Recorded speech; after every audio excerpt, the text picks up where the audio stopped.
Hello and welcome back to the live reality game podcast. My name is Steven. I'm here with more Surviving Reelfoot, the Decennium deep dive coverage. Joining us today is a player who doesn't want anyone to steal her idols. We have Kiri. Kiri, how are you doing? I'm doing great. How are you doing? I am doing well. How has your post Reelfoot been? It sounds like from talking a little bit, you've had a busy couple months. Yeah, it was amazing. Like I flew in from BC, Canada to come do it. And so I managed to stay a couple days in Nashville and look around there, hang out with a couple of the players, come back, get an infected spider bite from Reelfoot, go to work, and then leave again for another allergy. So I've been quite busy. Well, I know hopefully everything will come back to you as we talk about it, because you had a lot of game. I think you had a really unique game compared to a lot of players, at least on your original non-Kana tribe. And so I want to kind of start with how did you find out about live reality games? So my husband's been hosting like day games. So they're about like 10 hours ish. And it's normally coworkers and a couple people in town, friends that like Survivor. He used to tell me about them all the time when we got married, but he hadn't played one or hosted one in a long time because everyone got married and had kids and no one had time, or they moved and there was no place to host it. So finally, like 2 years ago, he was able to host one. And I won my very first one. Then I did a second one. I did not win that one. My husband actually thought he invented them. He thought this was like a big, unique idea. And then turns out it was not. So I was on Facebook one day and there's this little Facebook ad for like Surviving Canada, come do this LRG. The Facebook page had no information. There was like a picture of like a sunset or something, like 3 people liked it. But I applied anyway. I didn't know if I was going to end up on Robert Picton's farm or what was going to happen. But we got casted, both me and my husband together. We drove all the way to Vancouver for it, ended up in this kind of like abandoned, empty condo to meet everyone. And luckily it was a real allergy and not some gigantic scam. That one. And then people on that started telling us all about orgs, like the org scene, and that allergies happen mostly in the States, but like all over the world. And they kept talking about Reelfoot. Reelfoot was like the big name one. If you want to get to Survivor but can't quite get to Survivor, Reelfoot's one of the closest that you're going to be able to do. So that was the first one. When we were done, me and my husband both went back to our hotel room in Vancouver and we applied like literally the day we got back from that LRG, still dressed in our gross clothes and everything. And you did it. Yeah. So when you're cast from Reelfoot, what do you do to prepare? Well, for me to prepare is I played another LRG directly before it. So I went from one LRG in the States to in Virginia. I had to leave that tribal halfway through. So obviously I was not the final 3 on that one. Flew to Nashville, and then I had about 3 hours after my plane dropped me off to when they picked me up to go play Reelfoot. So I guess in a way I almost played I wouldn't call it a practice LRG because they both went in on both of them wanting to win and do my best. Mm-hmm. But it almost felt like a practice because it was a lot smaller. But yeah, I had an unconventional way of preparing. I just decided instead of doing like the whole 8-9 days of Reelfoot, I was just going to do like 16, 17 days in total and just keep on going. So coming out of that game and coming into Reelfoot, what were you looking to do? Did you have a plan or set strategy, or just like, we're going to hit the ground running and see what happens? My plan was, and I mentioned this in the interviews, was that I wanted to play a different game than I've played in the past. At that point, I had played, I guess, 4 LRGs, and I played a very loyal game. I've always been a loyal player, and always at around the same point in the game, my allies turn on me and they vote me out. So this time, I decided I was going to listen to my gut more. Like in the past LRGs, I could kind of tell someone was screwing with me, but it was hard to vote them out. I made promises. I didn't want to break them. So even I went against my instinct and decided to keep people around who I knew didn't have my best interests at heart. So this one, I decided I was going to try to not be emotional. I was going to remind myself that it's a game. Everyone here is to vote other people out. There's only one player. So sometimes promises have to be broken. Even if I really like someone, if my gut's telling me that they might have an alliance going somewhere else, I'm just going to man up and I'm going to do what I think is best for my game. Mm-hmm. So I wanted to be a villain. So in all my interviews, my thing was, I want to be a villain. I want to go out and I want to kind of screw around. I think my tagline was fuck around and find out. I fucked around. I definitely found out. It was hard because I've got this fear of confrontation. So that was another problem that I had in previous games, was I didn't want to deal with the backlash of voting someone out who I might have had a strong alliance with on day 1, but now on day 3, it's looking shaky, but I still don't want to, and everyone's lying to you. Everyone's telling you they got their best interests in mind or your best interests in mind. And obviously not everyone can be telling the truth. So I just really wanted to do what I felt was best in that round, even if it made me look like a douche, and just try to listen to my gut a little bit more. So in retrospect, do you feel like you played like a villain? I do. I feel like Reelfoot definitely does too. I don't know if we're allowed to say, but I did get voted my season's biggest female villain. So I did. Okay, there we go. Some of it was accidental too. Like the first couple rounds, I slept a lot. I didn't really help at camp. But what people didn't know at that point was I had just finished like a 5-night game. Mm-hmm. So while everyone was on day 2, I'm on day 7. I picked up the flu. I was actually quite sick, and I was able to sleep really, really easily in the cold while other people weren't, because I'd already just done it for 5-6 days. Like I was good. I didn't need exhaustion helps. At that point. Yeah, I was like, my body's acclimated. It's all good, whatever. And I didn't realize at the time that was making me out to be a little bit of a villain as well. I realized that later on in the season and kind of tried to embrace it. But initially, it was just because I felt like crap and I had no voice. So everyone thought I was just quiet and sleeping all the time, I think. So you have some accidental villainy. What were your real villain moments of the season, you think? I think my first real moment of villainy was definitely when we voted out Shauna. Mm-hmm. That one I don't think was really, really expected. And she was such a powerhouse player. And I was trying to make an alliance with her early on. But I had that feeling where I wanted to work with her, but I felt like her alliances were stronger elsewhere. So that was a vote that I did try to instigate. And of course, it wasn't just me that did it. There were a lot of people that were scared of her because she is a very powerful player. And I think if she could have kept in, I think she would have been a surefire shot right to the end. Mm-hmm. But that was one that in my normal games, I never would have went against her because she did make promises to me and I did enjoy her a lot. But that was my first move of emotions aside, let's do what's best for my game in particular. So I went around and I did make a lot of false promises there and kind of worked for myself for the first time in my LRG history. Mm-hmm. So do you have any other villainy moments that you're proud of? Well, there's a lot of I think the confessionals too, where I'm a little bit more mouthy than I have been in previous seasons.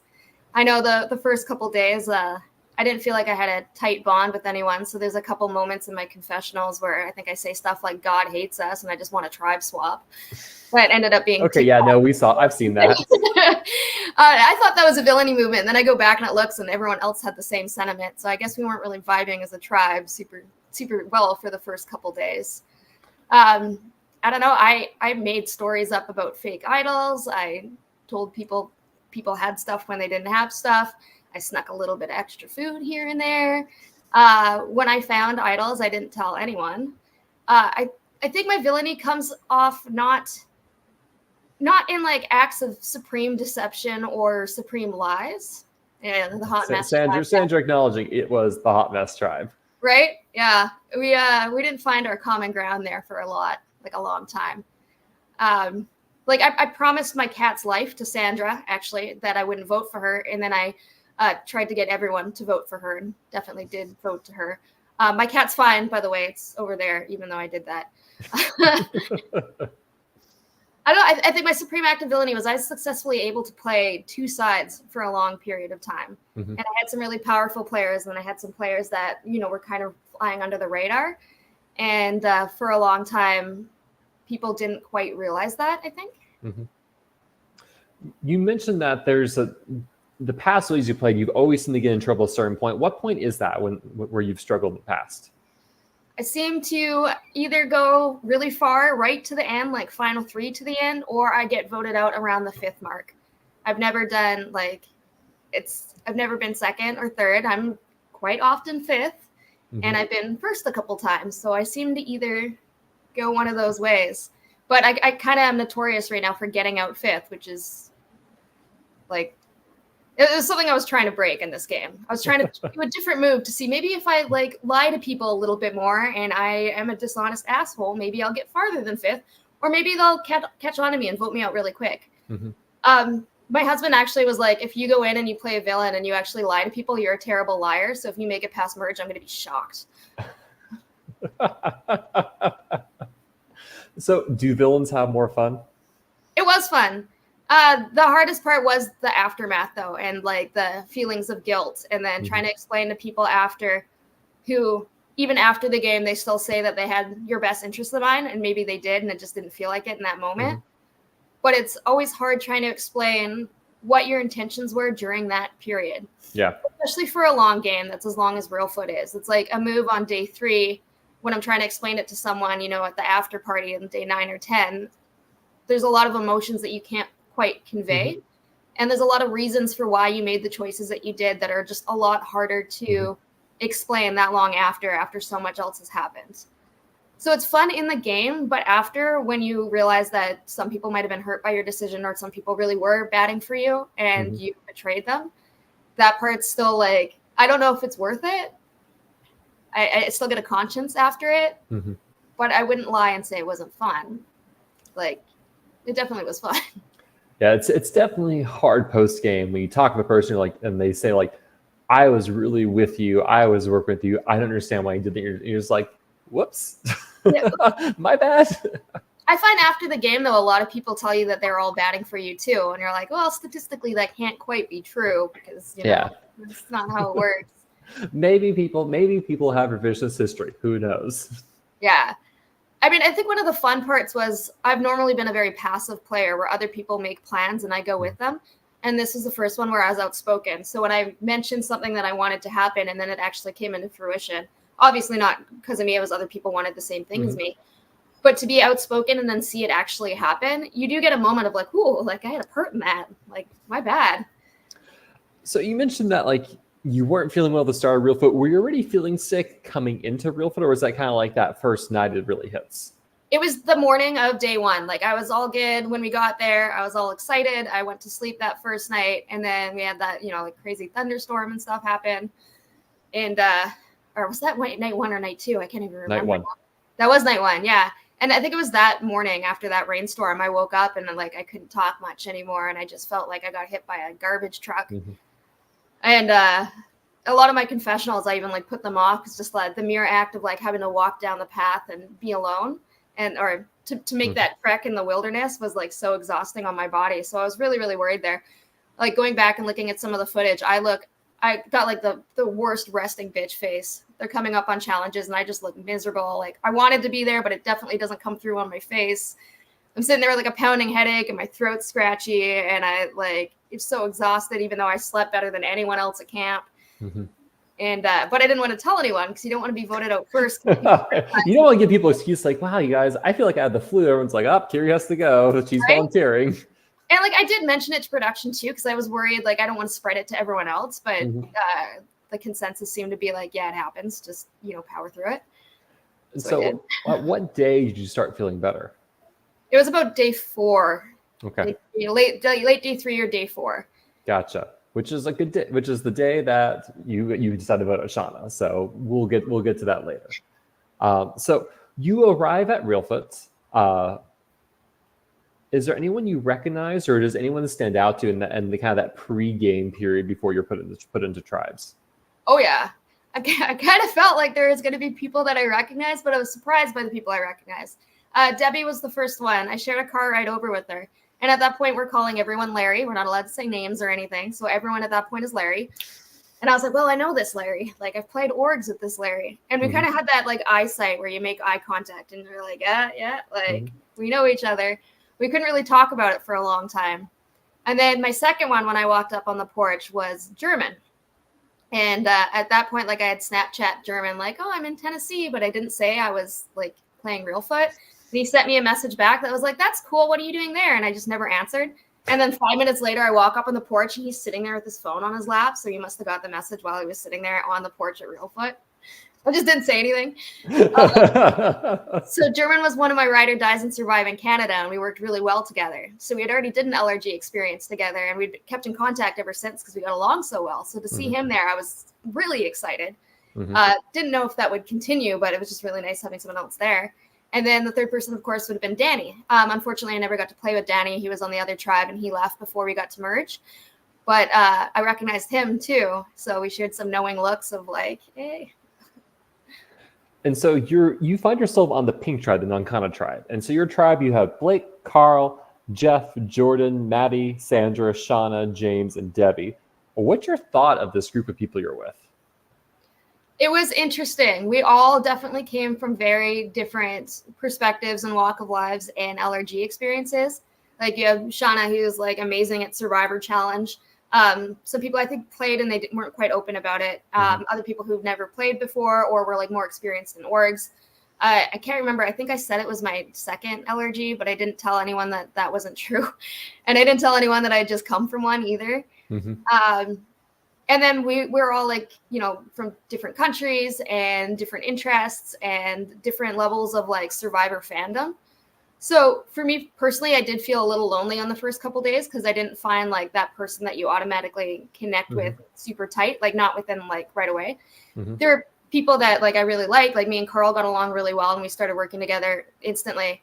But I still like wasn't quite sure if I could trust him or anything. Whereas in previous games, like I had German right away and immediately we were like in the corner, like, okay, Ryder dies final 2.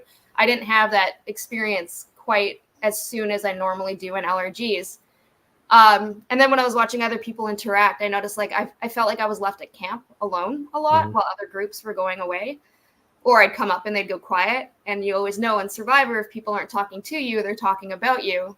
So the first couple days, I was definitely feeling very, very insecure about myself. Yeah, do you think it was just this wasn't just a group of people you were clicking with? Was it, you know, because you weren't feeling well and that kind of like set you back on the social game, or any theories? I think definitely being sick was part of it. I do remember it was day 3 or 4, and I can't remember who exactly it was that said it. It might have been Sandra. But someone said, you know, you're talking where you're really coming out of your shell. Like, I like seeing that development. And I was like, oh, yeah, thanks. But in my head, I was thinking, no, I was still crap talking. It was just in my head. I just couldn't actually speak it because I had no voice. But I think that was the moment where I realized people thought I was actually opening up versus just going from sick to not.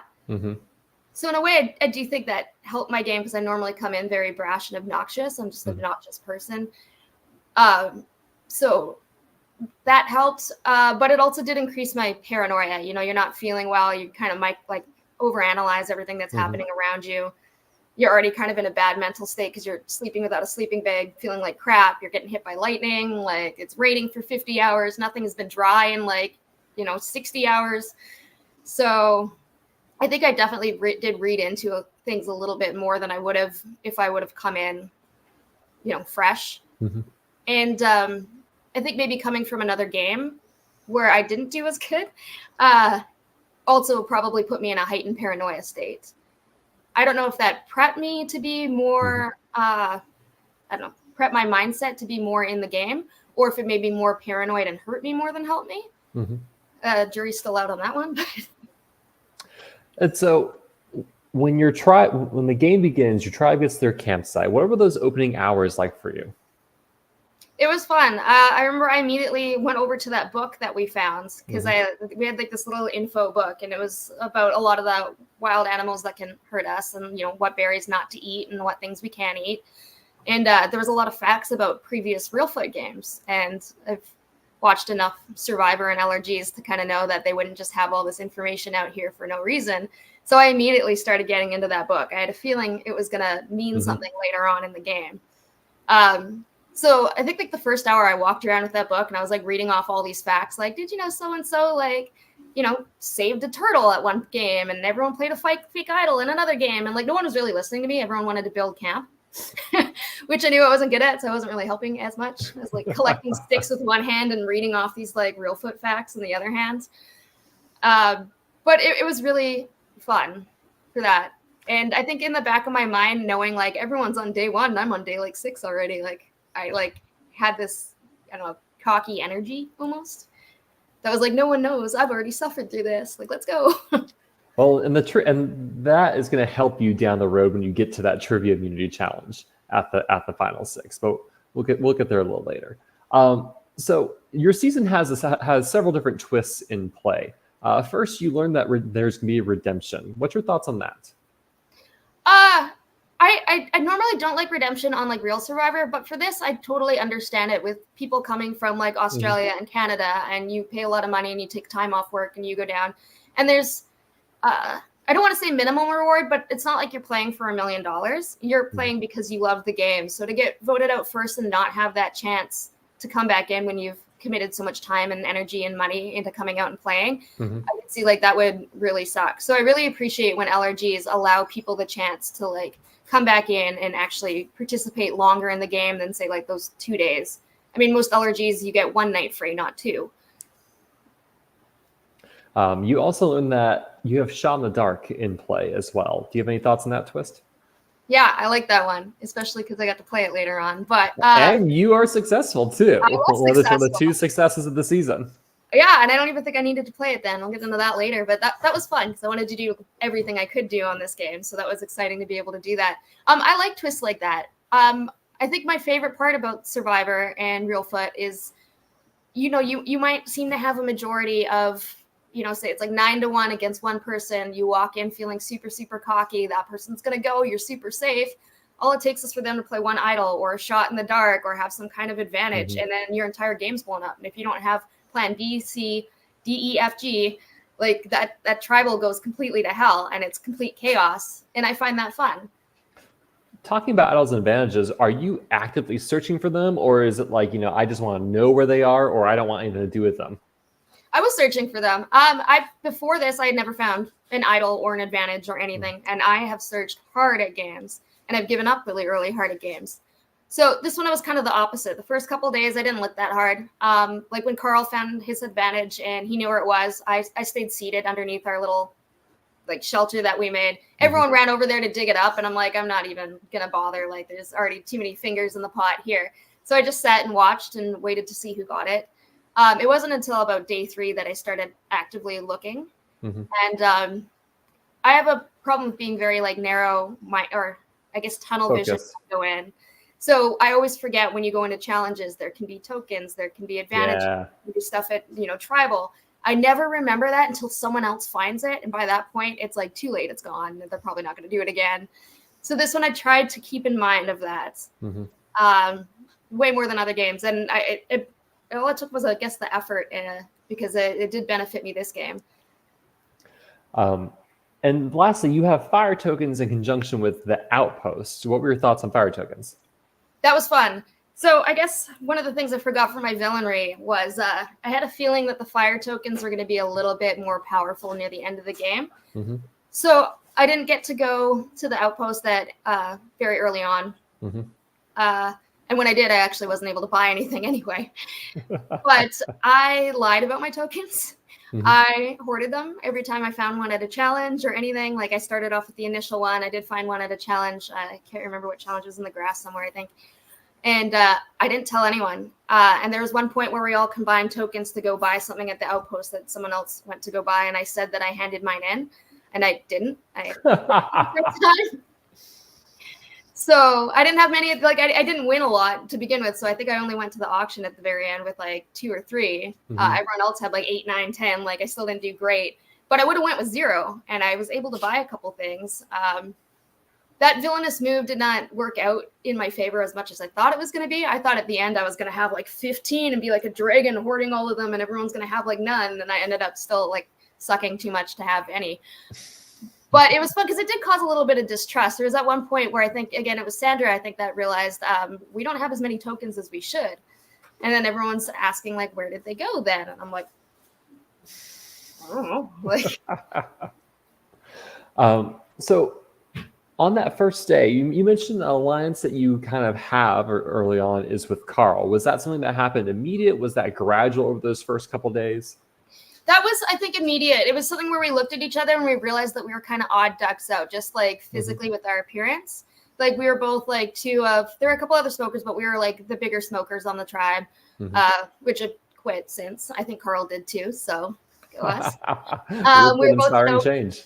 We were both covered in tattoos. I don't know. I think people look at both of us and, from what I've been told, get a little intimidated at first with the piercings and tattoos. And then when they get to know us, I think Carl has the same experience. People realize that we're a lot friendlier than what we look like. So we did bond immediately over that like, there was a chance that people might not embrace us as much into their group because, we're not like the big athletes. We're not, the typical looking people that were in our tribe. So we did make a bond over that of like, if we're going to be left out, we're going to be left out together. And then in the end, we weren't really left out. I think it did take a few days to integrate for me in particular, but we came in and made an alliance kind of with the fear that might be an issue. Was there anyone else that you felt like that you wanted to work with or felt good with conversations about after that first day? I felt really good with Sandra. And the worry I had with her is that I felt everyone felt really good with Sandra. So I was aware that everyone had like a really good vibe with her to begin with. So while I was hoping mine was genuine, that was one of the situations where I felt like she was getting closer to Shauna and Jordan. And those two were also people that I really wanted to work with. But I noticed there were a lot of talks that were them without me. And I feel like being kind of quiet and sleeping so much in the first few days, I think a lot of that was my fault and that I kind of missed the boat on getting in on the ground level of that relationship. And with Survivor, everything happens so fast. If you're not there for the right conversation, you might not be able to integrate later and get into that alliance that you could have been part of if you had just been there at the right time. So yeah, like that. Sandra's saying it was genuine. Mine was too until it wasn't. And then it was again, until it wasn't again. But yeah, Sandra was definitely the first person that I was drawn to, and then Shauna, and then Jordan, and then like later on, I get really, really close with Maddie. But in the first couple of days, that wasn't an immediate bond as well. And then there's some people I tried to talk to that it didn't feel like the conversation was going anywhere, or if it was just staying on a purely personal means.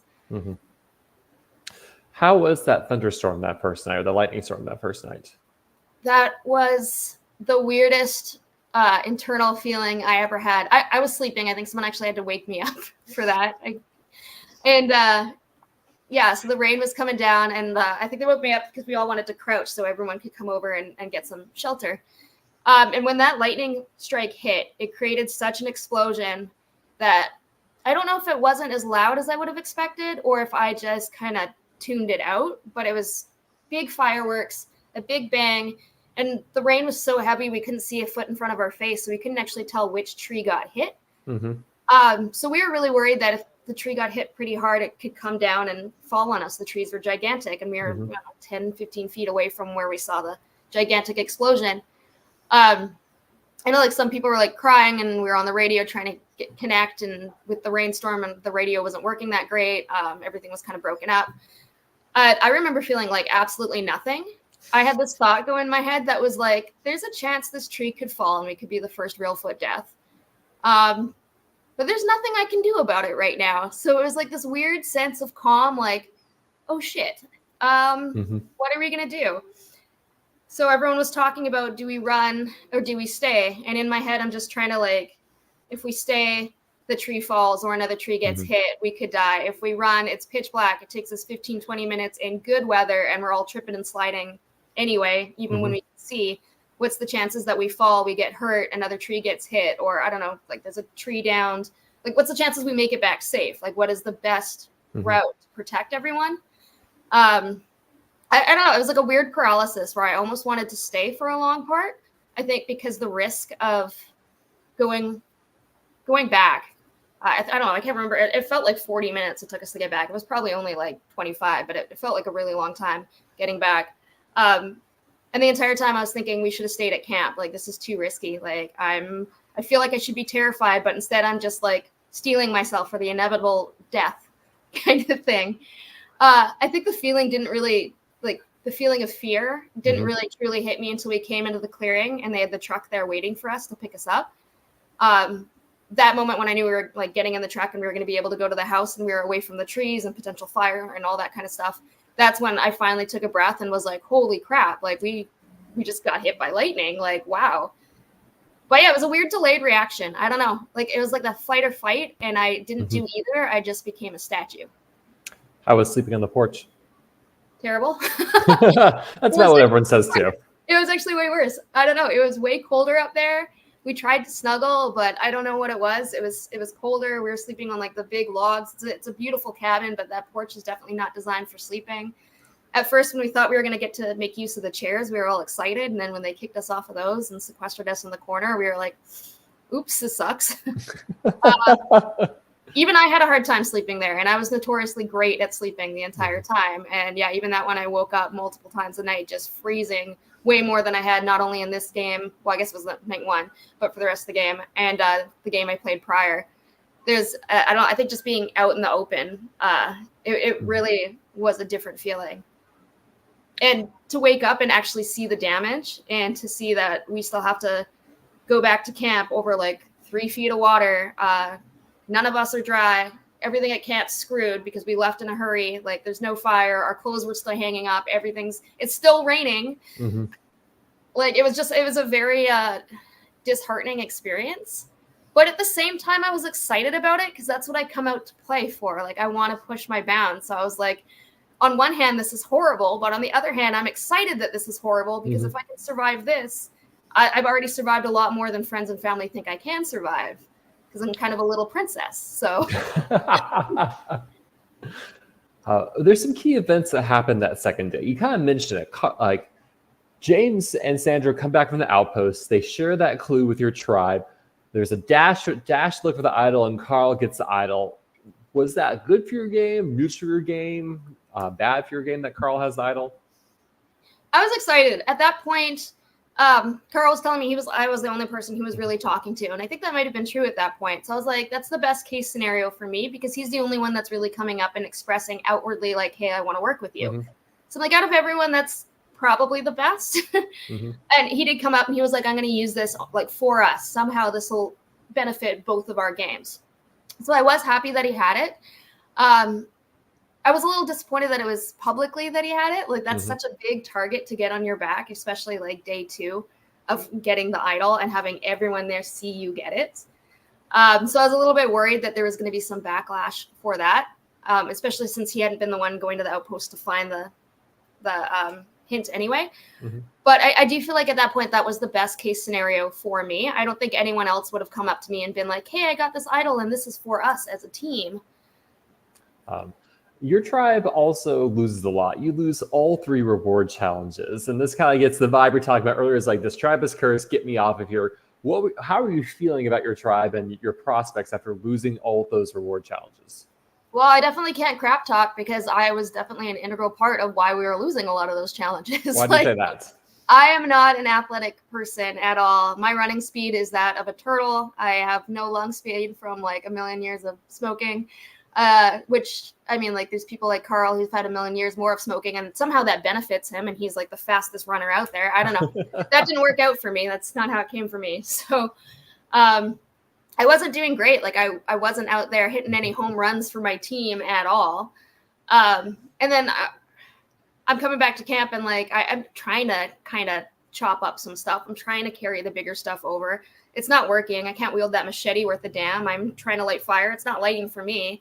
I tried to like improve our house and like create a roof like they do in like Naked and Afraid out of bushes and stuff. It did absolutely zero effect, but I think it might have brought black widows into our camp. Like everything I was trying to like put forward that I watch on TV and I'm like, I can do that. I can help. Just seemed to make things a little bit worse for us. So the biggest thing I could do for those challenges was go out and try my best. And we had some phenomenal players and we all really pulled together. And I think we really tried. But we just weren't able to catch a win a lot of the times. And I think, you know, our challenges just hadn't arose yet. It was rigged.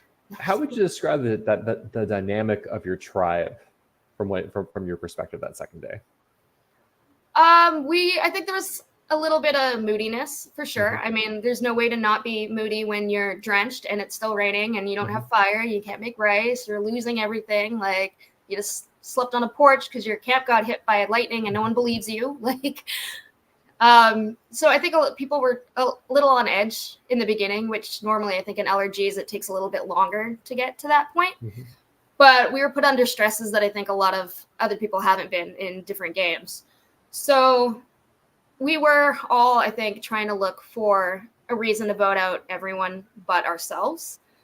So like I know I was brought up because I slept a lot and I wasn't a powerhouse at Mhm. camp or in challenges, and then other people were brought up because they might have done a little bit worse at challenges or a certain challenge.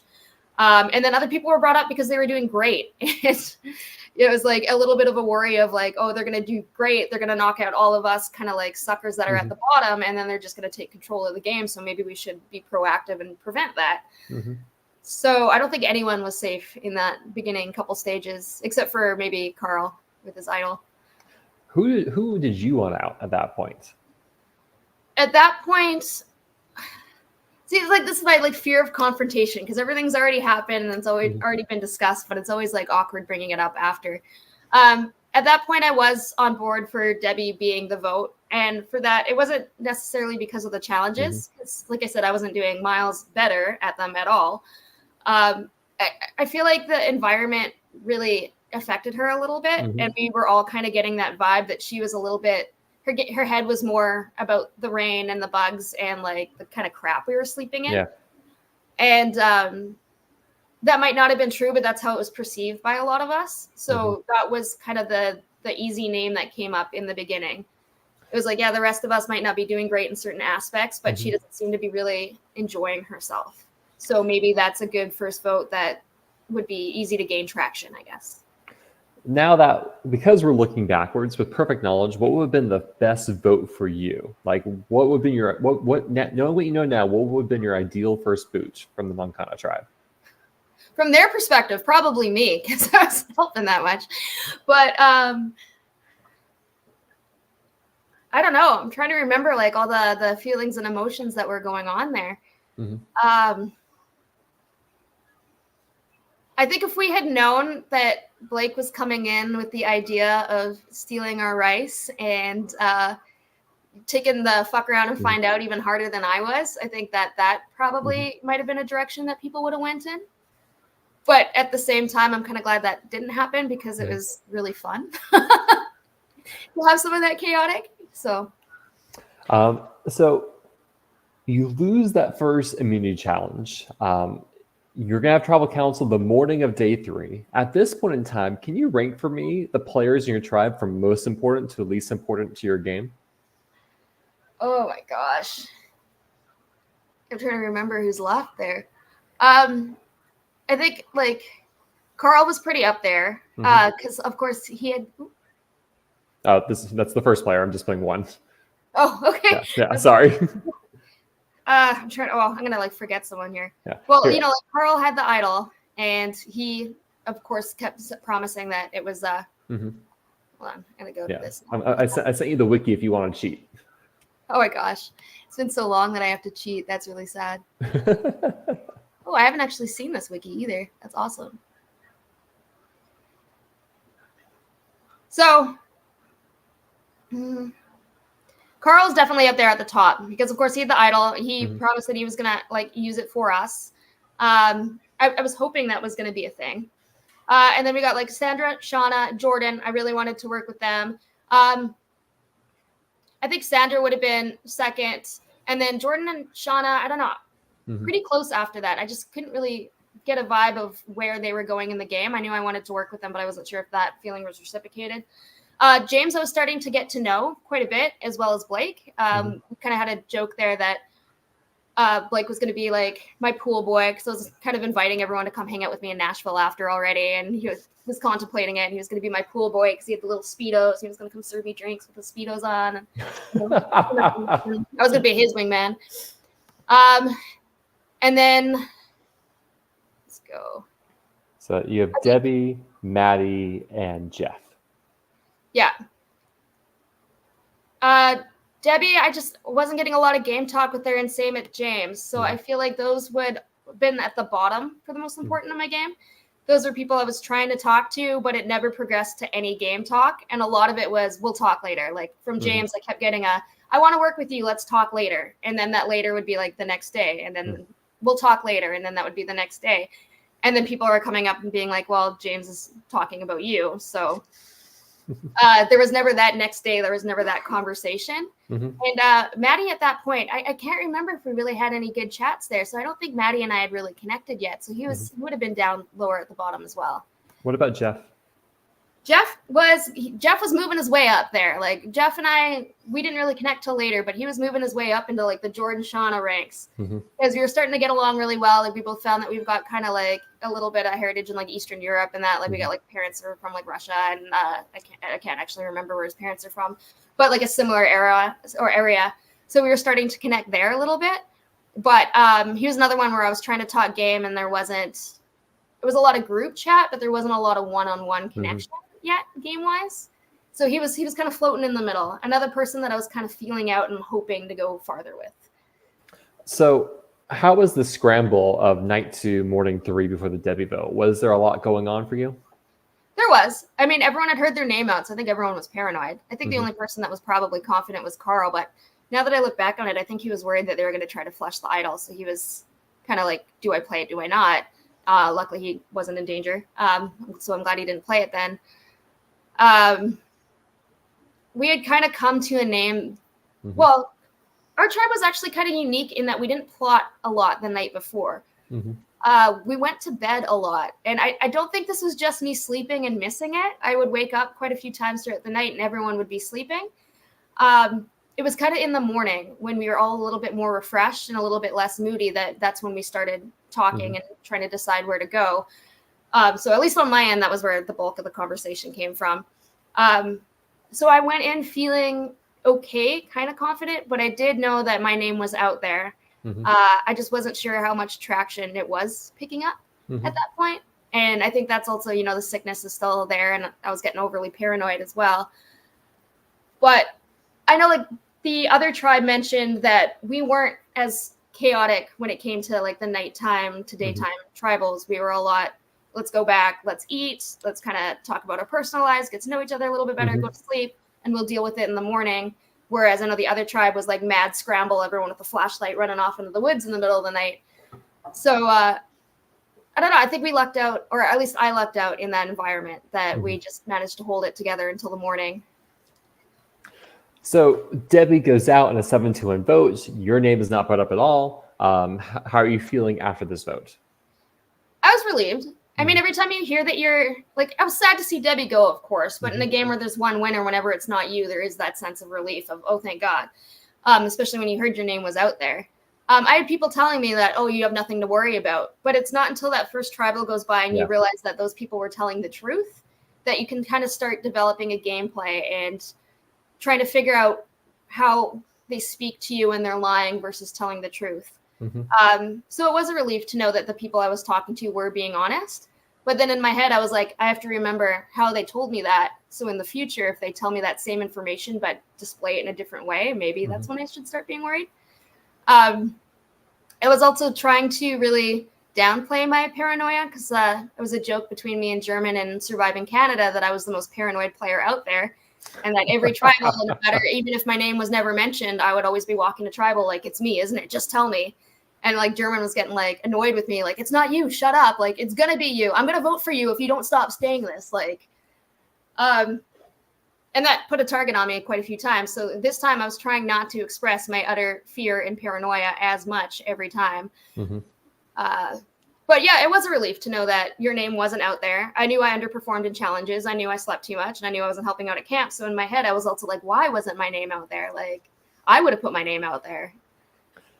Well, a miracle happens. Your tribe wins the next 2 immunity challenges. I want to quickly touch on the Steal a Bacon challenge. Who'd you go up against in that challenge? The which one? Sorry? Steal the Bacon. You had to race out, get the 10-pound medicine ball, run back. Oh, yeah. Who did I go against? I went against Hannah on that one. And luckily, I really appreciate all you LRG creators out there. I really appreciate when you make the rule that once everyone goes, then you can decide who goes and you don't have to keep going through. Because, getting that one round down and knowing you don't have to participate again because you suck is such a great relief. So I was really happy to go against Hannah. I knew she was going to kick my ass. I was banking on the fact that she was going to be able to outrun me. She's tall. She's athletic. I had seen her run. I was like, she's going to get there before me and she's going to get back before I even touch her. I did manage to throw myself at her. I grabbed her by the hips, and then she did like this booty shake and kicked me off, and I just fell to the ground and she won. I was just glad to get away with it without being hurt, because in games like that in the past, I've been against some really aggressive people that have kind of put the fear of God into me. So I always get really bad anxiety going into those. I was just glad to be able to catch up to her at one point, to be able to be thrown off by her. It was an honor to get booty shaken off by Hannah. Like, that was great. There you go. The core of the podcast right there. She can booty shake me anytime. That's fine. And so your last challenge today is a gross food challenge. How was this for you? That one was funny because, like, I'm vegetarian, but I was considering, am I vegetarian for this challenge? How strong are these morals going when I'm at Reelfoot? And I was like already super happy to be out there. Like, for everyone, it's, you know what, day 3. For me, it's like day 8. So I was considering it. So the baby food was looking good. You know, the baby food was looking good, actually. My team went second. So when everyone started on the baby food and everyone started dry heaving, I think someone puked on it. And like a lot of people couldn't finish it. We're like, it's baby food. Like, what is wrong with these people? We're going to get up there and demolish this. And then, of course, my first bite of it, I realized, oh my God, that's why. It tasted like baking powder mixed with water. So I was trying to psych myself out saying it was mashed potatoes. Again, I think I mentioned it to, who was it, like Blake or Maddie or something, and I was like, just pretend it's mashed potatoes. And that really worked for them. It did not work for me. My own idea completely did not work. And I made the big mistake of doing like a big gulp. It got stuck in my throat. You couldn't swallow it. It was literally like baking powder mixed with water. I was choking on it. It was the worst tasting thing ever. I might have actually preferred a worm over it. I still actually kind of want to ask the producers of Reelfoot if that was legitimately baby food or if they did something to it. Because if that's baby food, a lot of moms need to go to jail for giving that to their kid. Like, holy crap, that was so bad. I assume they did doctor it a little bit, but I don't know what. I don't know. It was really bad. I think I made it through half a plate. I would have been able to finish it, just not fast enough. I couldn't get it down. My throat was closing up. I was like trying to swallow paste and my body was rejecting it. It just did not want anything to do with it. So Carl wins immunity for your tribe. Now, this is an interesting round because your name, again, is kind of out there to my understanding. Talk to me about the dynamics of the tribe at this point. At that point, I was still having issues kind of connecting with James. I felt like he didn't really want to talk to me. At one point, he did come up and he said, like, oh, I think you're funny. Like, I want to work together. Let's talk later. And again, that later never came up. So then other people were saying, like, oh, no, like, he doesn't even like you. Like, he wants you out. Like, he's tired of you, like, sleeping all the time. And I'm like, but while people are telling me that, he's sleeping in the middle of the day. So I'm like, what the heck? Okay, yeah, fair enough. So I'm not sure who else was bringing my name up as much there. I know he was one. I'm sure that there were others. But that was another one where I was worried at. I went into the eating challenge telling people I would suck at that one. I was kind of glad it was a little bit more of an individual thing.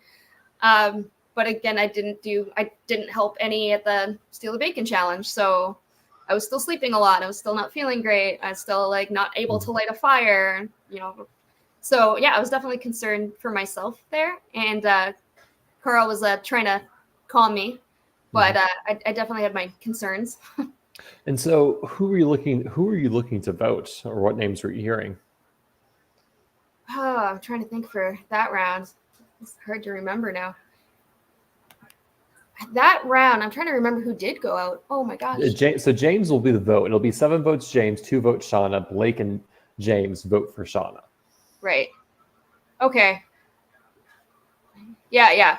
So, okay, thanks for triggering my memory there. That one, I think we were mostly on the same page for James. At that point, I could definitely tell that there was no chance with me and Blake. Him and James had gotten really close. And with James being the big name that everyone kept saying was kind of out to get me and wanted me gone next, I was like, oh no.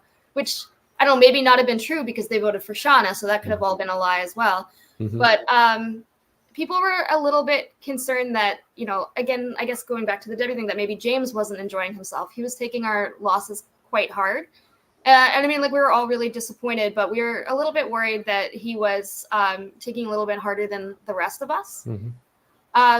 So I think that was kind of the driving force behind why people decided that might be the next best move. Yeah, so James ends up being a most unanimous vote. James goes out. The question to you is: had Nankana gone to a third tribal council, who do you think would have gone home, or who would you have wanted to see go home? I think this isn't necessarily who I would have wanted, but who we were all worried about is that I think everyone was able to tell Blake that it wasn't going to be James. And so when it was, I think he was probably surprised. I think James was surprised as well. I know there was discussions when we were talking about voting out James about how do we get Blake back? Like, how do we regain his trust and bring him back into some kind of alliance after we vote out kind of what we assume to be his ride or die? And after we all kind of lied to him about the vote and did exactly the opposite of what we said we were going to do. So I feel like maybe unless he was able to convince people that he wasn't taking it hard and that he wasn't mad at us, I feel like people might have wanted to protect themselves by voting him off too. Just for that fear of like, how do you come back from that? How do you lie directly to someone's face, vote out their main person, and then now you have to recover from that? And so at this point, you now make the tribe swap. And so you are on the Nankana 2.0, new Nankana. And so with you from your original tribe, you have Blake, Sandra, and Shauna, and you get from Okina, Charlie, Hannah, German, and Tony. What are your thoughts on this swap tribe?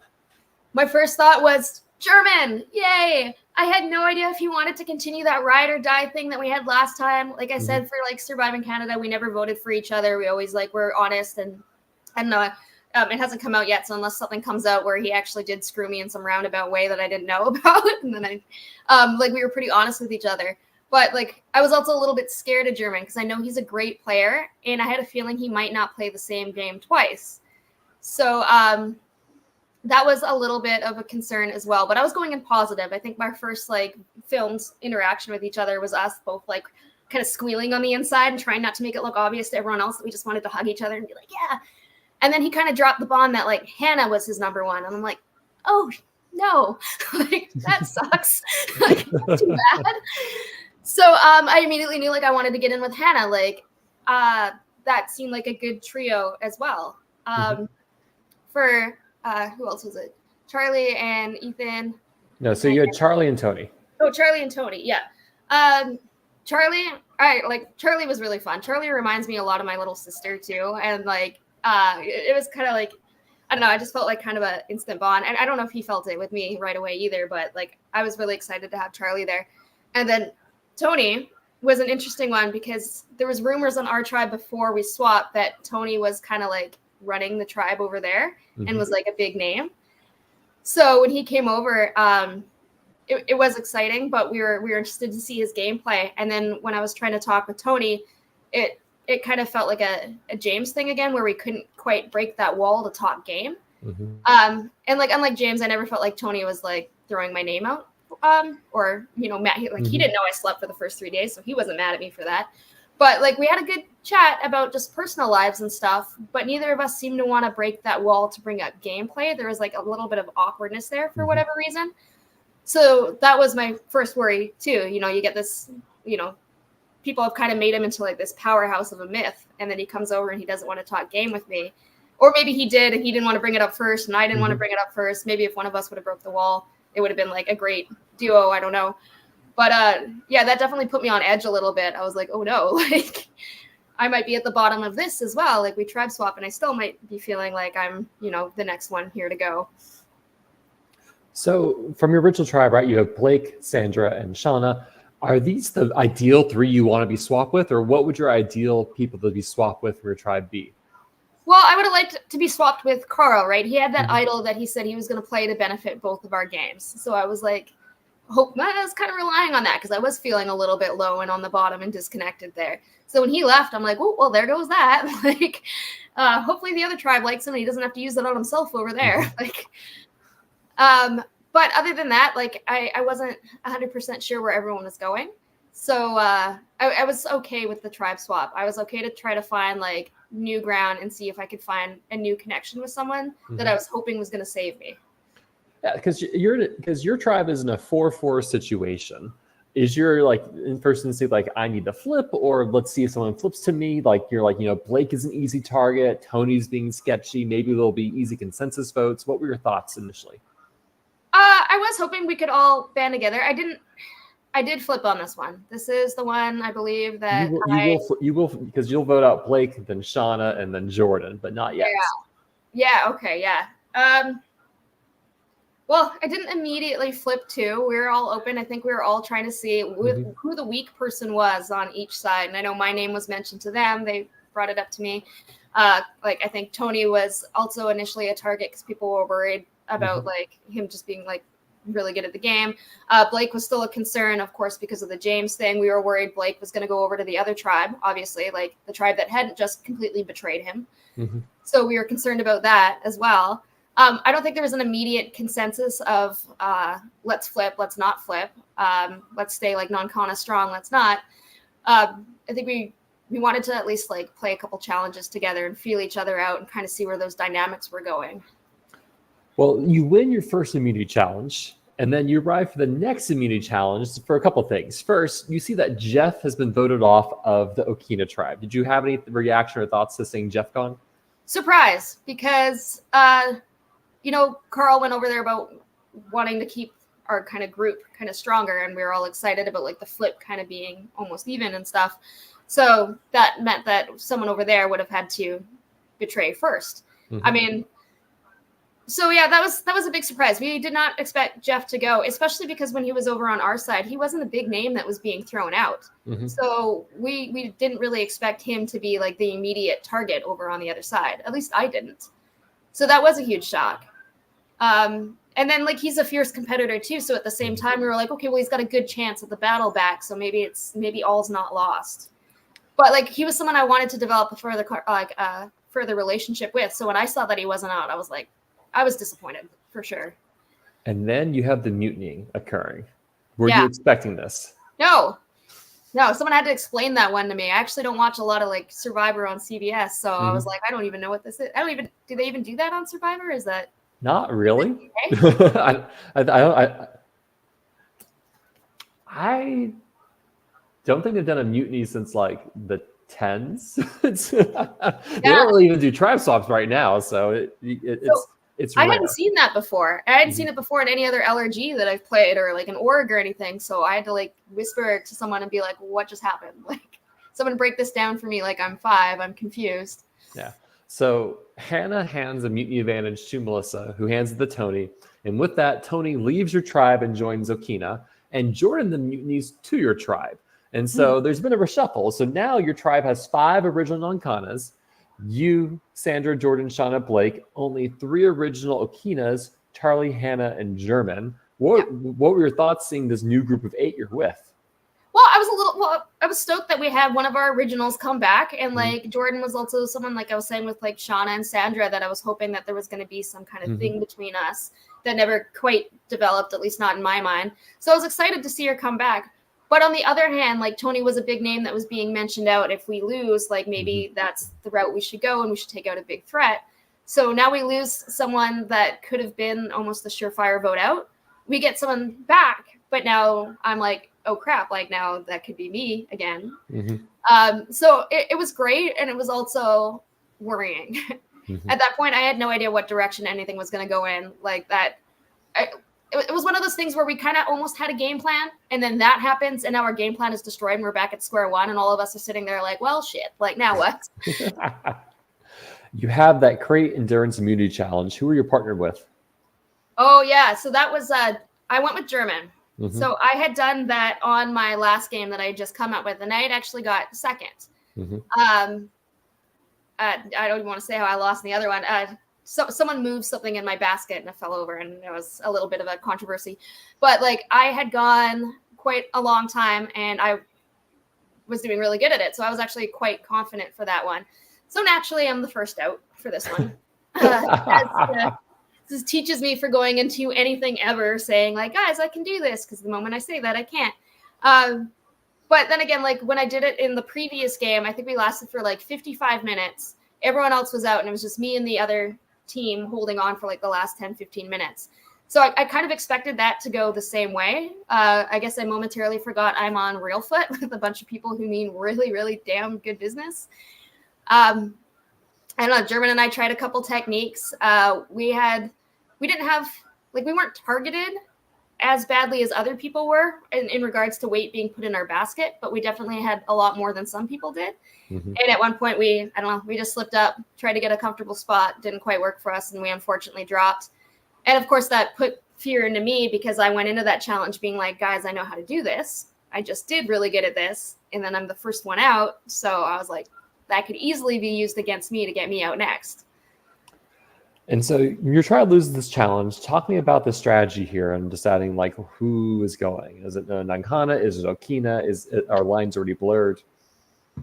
For the next tribal? Well, yeah. So Blake will be voted out 7-0, but how did it get to be Blake? I think people were just really worried still that he wasn't going to trust us. Mm-hmm. And while we had Jordan back, there is still a chance that he might try to work with someone else. And Mm-hmm. I don't know, we just got the vibe that he wasn't going to forgive us for the James vote. And that was a concern. And I just feel like we didn't, at least in my case, like I felt like I wasn't making any progress in trying to regain any trust or any alliance with him. So when other people confessed to me that they felt the same way and they're like, maybe we should just do that and be safe, I wasn't going to say no. Like I didn't feel like we were really working tightly together at that point. So it came down to like, it wasn't me and I can't quite trust him. So I'm fine with this. Yeah. So Blake goes out 7-0. You have the hot pursuit immunity challenge, where you run around in circles, which you all lose. And it's tribal council again. This time there is no easy vote per se. So what happens? No, and I think I sat out of that one too. Yeah. Well, when you sit out of a challenge, that's always like, is someone going to blame the person who dropped first in that challenge, or are you going to blame the person that didn't even participate to begin with? So that was definitely on my mind. And at that point, I felt like this was the moment where it was going to be time to make a move. So I could stick with my original Nankana. We did have the numbers. But on the other hand, no one knew me and German had played together before. And there were a lot of other past relationships going into this game with other people that people had talked about or other people had ratted them out. But German and I think were like kind of like the game's best kept secret at that point. No one knew. So German had come up to me at one point and he was like, how would you feel if we made a big move and we made a statement? And then it was kind of like, well, what do you want to do? I think there was a point where I can't remember who it was. Well, we knew Shauna was doing great. We didn't really want to vote her out. She was amazing to be around, but at the same time, she's like so good that it's kind of one of those things where if you don't do it now, are you ever going to get the votes to do it again? So I don't know. German would not promise me allegiance with him and Hannah, which kind of worried me. But I felt like I had a better connection going that way than I did going with the people I had played with. It was kind of like I've tried to develop a deep ride or die with someone here and it hasn't happened yet. So maybe I should just call it a day and start again. And I guess it was my first big challenge too, of putting emotions aside and doing what felt best for my game. So when it came to like Shauna, Sandra, Jordan, I felt like even if I was a 4 with them, that I was on the bottom of that list and they would protect each other before they would protect me. And while I normally in my normal gameplay would have gone with that because that's kind of where I was leaning on where I was trying to build an alliance, this time I felt like, well, that's how I'm going to get to where I normally get around Final 5, where they're going to go on together and they're going to leave me behind. So let's make a move now and weaken them now. And You mentioned the kind of, this is day 4, day 5 right now, that you're starting to hear about other relationships that people may have in the game. Are there any of them that are like red flags to you or you're concerned about? Not really, no. Like past relationships to me weren't that big. Like right now, I can't even really remember who was with who. I know it was like a lot of people had played together. I think people knew that me and Debbie and Danny had played orgs together. I think Carl had played some orgs with some people, but that was, I don't know, no one really cares about orgs and allergies when you're out there. So it's not as like deep as like playing like a big game. So for me, it didn't really bother me, but it was something that was brought up a lot at camp. For some people, that is like a major consideration. But maybe I also didn't want to press on the issue because I didn't want people to kind of dig and find out that me and German played and then put that focus on us. So. Yeah, and so like because you had some survival challenge people, you had some outlast people. I think those were the most visible connections out there. You talked about there were some of the org connections that were known, so that there were a handful of things. In terms of targeting Shauna, why Shauna over Jordan or Sandra for that vote? Well, Shauna was, I mean, she's phenomenal at challenges. Like at that point, pretty much everyone in the group, you know, except for me, is like doing really good at challenges and like helping a lot around camp.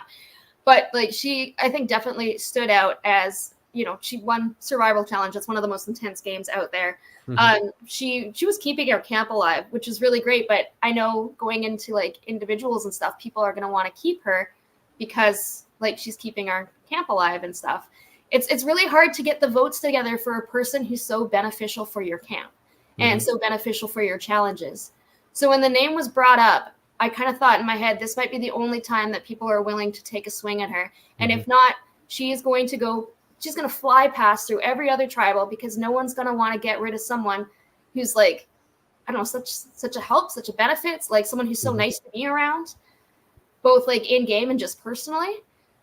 So, I mean, like, I didn't want to vote for her. And I was like, I don't want to vote for her because I don't want her to not be at camp. And that's also a bad sign because I'm out here to do things to benefit me. And if it's not her, then it's me. So maybe I should do the reverse of what my brain is telling me to do and go for it. Like, maybe this is my sign that I should take out someone just on the mere fact that they're a social threat, they're a physical threat, and they're, you know, basically keeping us alive. That round, Sandra, Jordan, and Shauna all vote for German. Which I imagine for you is a no-go. You're not voting German.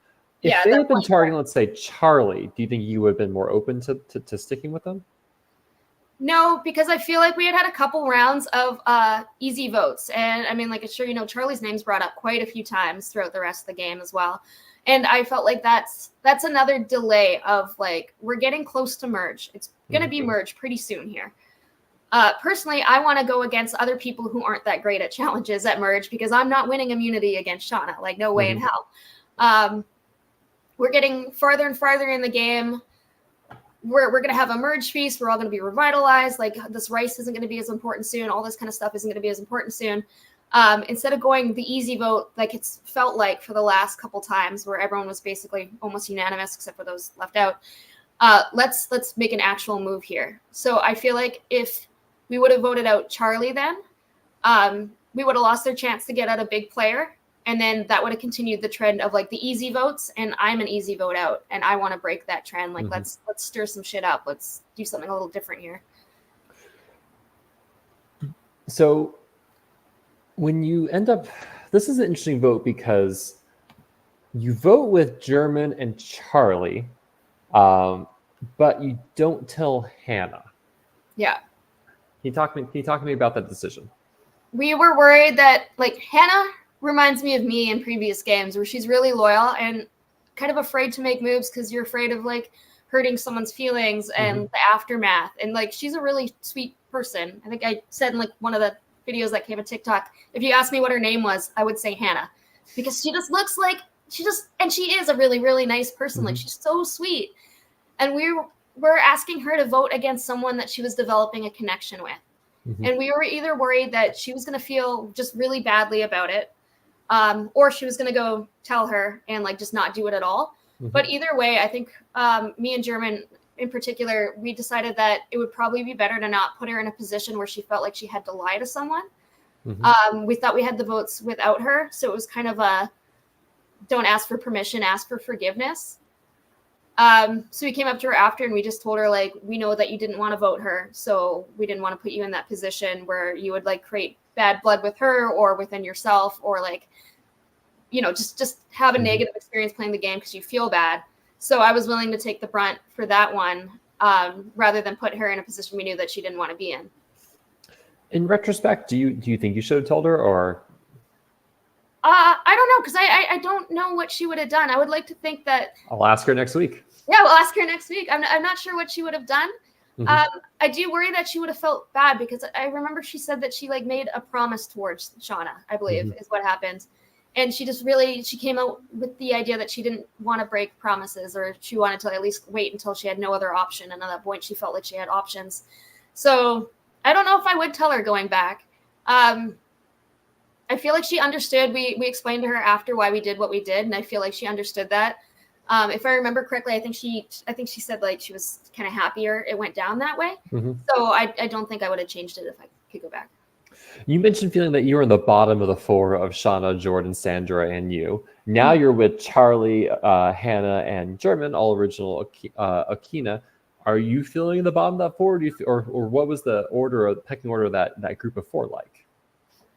That one, I feel like we all had targets on us in their own particular way. Like I heard German's name a lot too, which is funny. People kept saying, "Oh, like German sleeps a lot." I'm like, why is everyone mad that we get rest? Like you guys are just bitter that you guys can't sleep in the outdoors. Like not our fault. Hannah, I don't think really had a target on her at all that point. Everyone really, really liked her, which is later on going to become what puts a target on her back.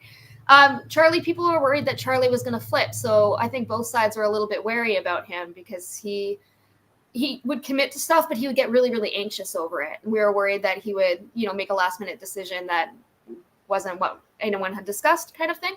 So, and then people, I had my name out there since day one. So at that one, I felt like I had kind of a better chance. There was less of a hierarchy and more of an even ground where people all want us out for their own different reasons and that almost any of us could go at any point. Did you feel like, after that flip, you'd really opened up an alliance with Hannah and Charlie as a result of that? I did feel that way. I was feeling better with German. German never specifically said, like, I want to go final 2 or final 3 with you. And around this point too, I even asked him, I'm like, is Hannah your like ride or die? Your final 2? And he said yes. And then I was like, well, are you thinking of taking me like far with you guys? And he nodded, but there was no like verbal commitment. There was no like, yeah, you're our final 3. There was just like, yeah, we're planning on taking you far. And I'm like, well, that's open-ended. Like, how worried were you about that?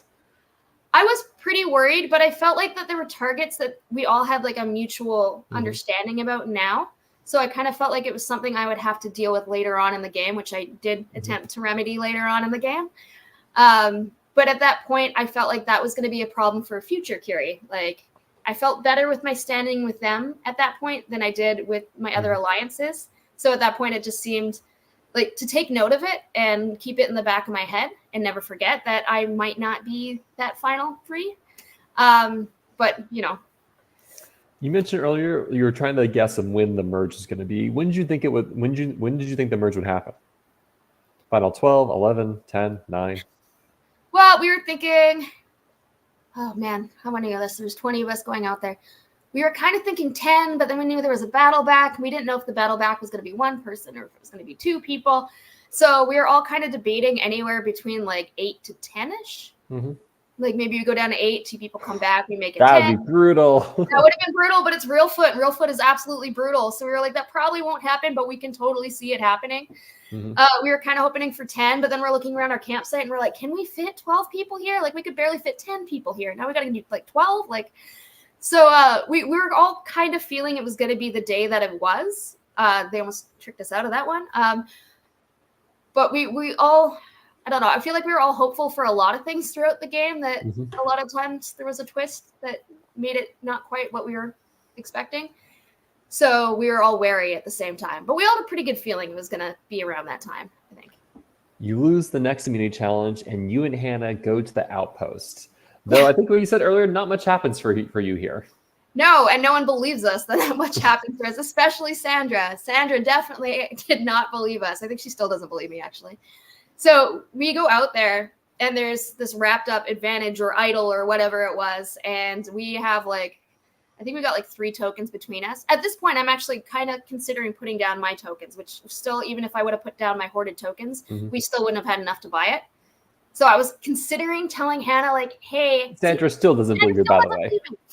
I was still, I was like this close to telling Hannah, hey, I'm hoarding a bunch of tokens. Maybe we could put it like down. And then the people on the other side, I think it was Melissa and Ethan. Yeah. They were like, oh, we've got 6. And I'm like, oh, even with my hoarded tokens, I don't have 6. So I just stayed quiet. Luckily, if they had hesitated for a moment longer, I would have blown my cover and told Hannah that I've been like the little goblin in the corner hiding them. But we knew we couldn't buy it. Hannah tried to barter. She tried to convince them to let us have it. No go. We went back empty-handed. and no one believed us. And that was also the point where we gave the coins back. And even though we did give the right amount of coins back that people had given us, I think Sandra finally kind of did the math in her head and was like, this still isn't enough. Like, what happened to everything else? So I'm like, please don't check inside my bra. Like, Hannah's like pulling down her pants and like showing people she's not hoarding any. And I'm like, I hope they don't ask me to do that because I am hiding them there. We came back empty-handed. We came back with nothing. And me and Hannah had a talk on the way back, like, we might be targets now because who was going to believe that we are the only people in this entire game to go to the outpost and come back with absolutely nothing. So talk about the strategy of this round, because it's be interesting. It's going to be 2 votes Jordan from Hannah and Charlie, 2 votes Sandra from you and German. Sandra's going to play her shot in the dark. Jordan's going to vote Charlie. How did the strategy get to this split between Jordan and Sandra? Was that what you wanted? At that point, I was getting scared of Sandra. I think a lot of people were. I don't know if she's watching this chat, so please don't hate me. But, well, we knew she was going to get far. And, like, she had a good standing with everyone there. And she was, like, just, again, like, every LRG I play, we always hope that we have like the camp asshole, like the one person that no one likes and we're just like can get rid of them. And like I've yet to actually have a true camp asshole, unfortunately. Sandra was like the opposite of that. Everyone liked her. She was just so fun to be around. And I knew that she was really, really close to Shauna. And I got the vibe that she was not very happy that not only did I flip, but I got out, I think, one of her main alliances. It kind of proved to me that I also maybe wasn't as deep into that alliance as I thought I was. So at one point she comes up to me and we talked about this after. It's so awkward when she's watching this. And she gets me to swear on my cat's life that I'm not going to vote for her. And I think I like hesitated. I can't remember how the conversation exactly went down, but I was like, oh, wow, like that's deep. She's like, so you're not going to do it? I'm like, yeah, okay, I'll vote on my cat's life, I guess. I think she even made me say the words. And oh, that hurt. I felt so bad. And so I contemplated swapping because I'm not superstitious, but I'm like, if I go home and my cat's dead, I'm never like, I'm going to myself. Like, I'm going to become superstitious after this. Like, oh my God. But then that also scared me a little bit more and kind of confirmed in my head that maybe she did swear on her dogs. Yeah. She swore on her dogs, but I think she did that voluntarily. She kind of like was like, you have to swear on your cat or I'm not going to trust you. And I was like, oh shit. I think that scared me even more because I'm like, that is some brute strength that I didn't expect from really like nice, pleasant Sandra to come out here and be like, you know, promise you're not going to vote for me or your cat's going to die. And I'm like, oh boy. And I was a little bit worried at that point.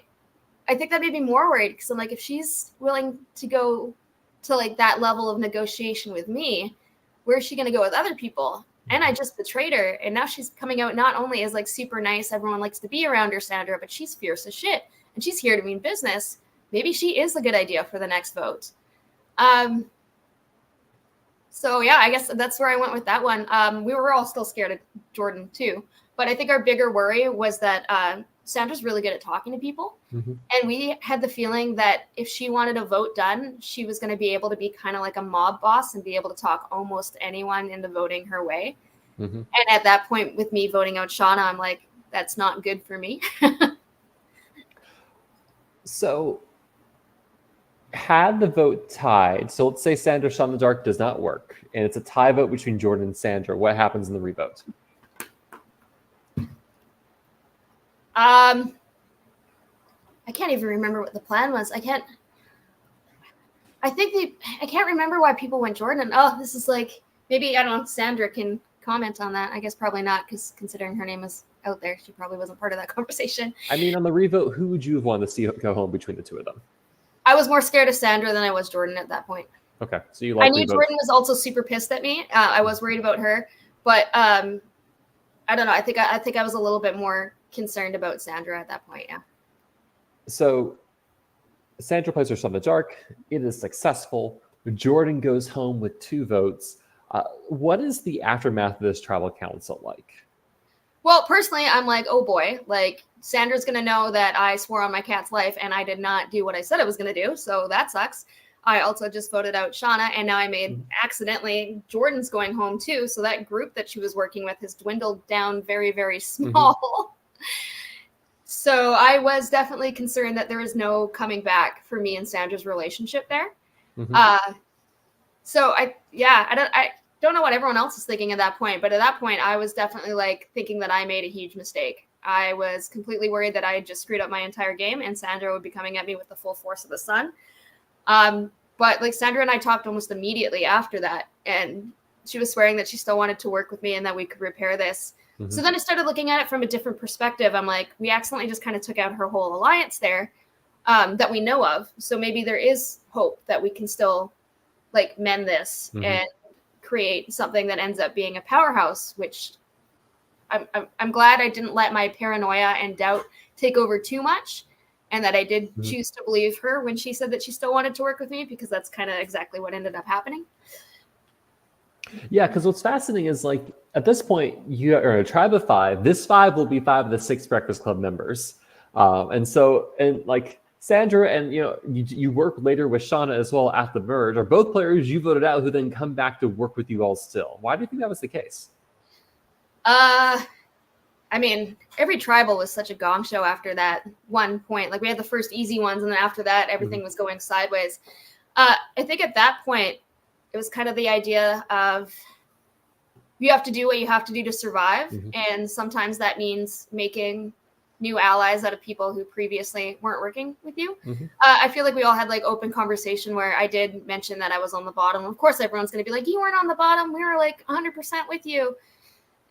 I don't know how true that is, but we all had pretty open conversations, and I think we all dealt with it head on. Like when Shauna came back, of course, I'm immediately like, well, I just tried to vote out Sandra and it didn't work, so now I'm not sure if she's going to be happy with me. I did successfully vote out Shauna, and now she's back. Like she's going to be real mad at me. So I was trying extra hard, I guess, to mend those relationships, because I felt like those are the ones my villain moves had most affected at that point in the game. So for me, my game was dependent on building those bridges back up.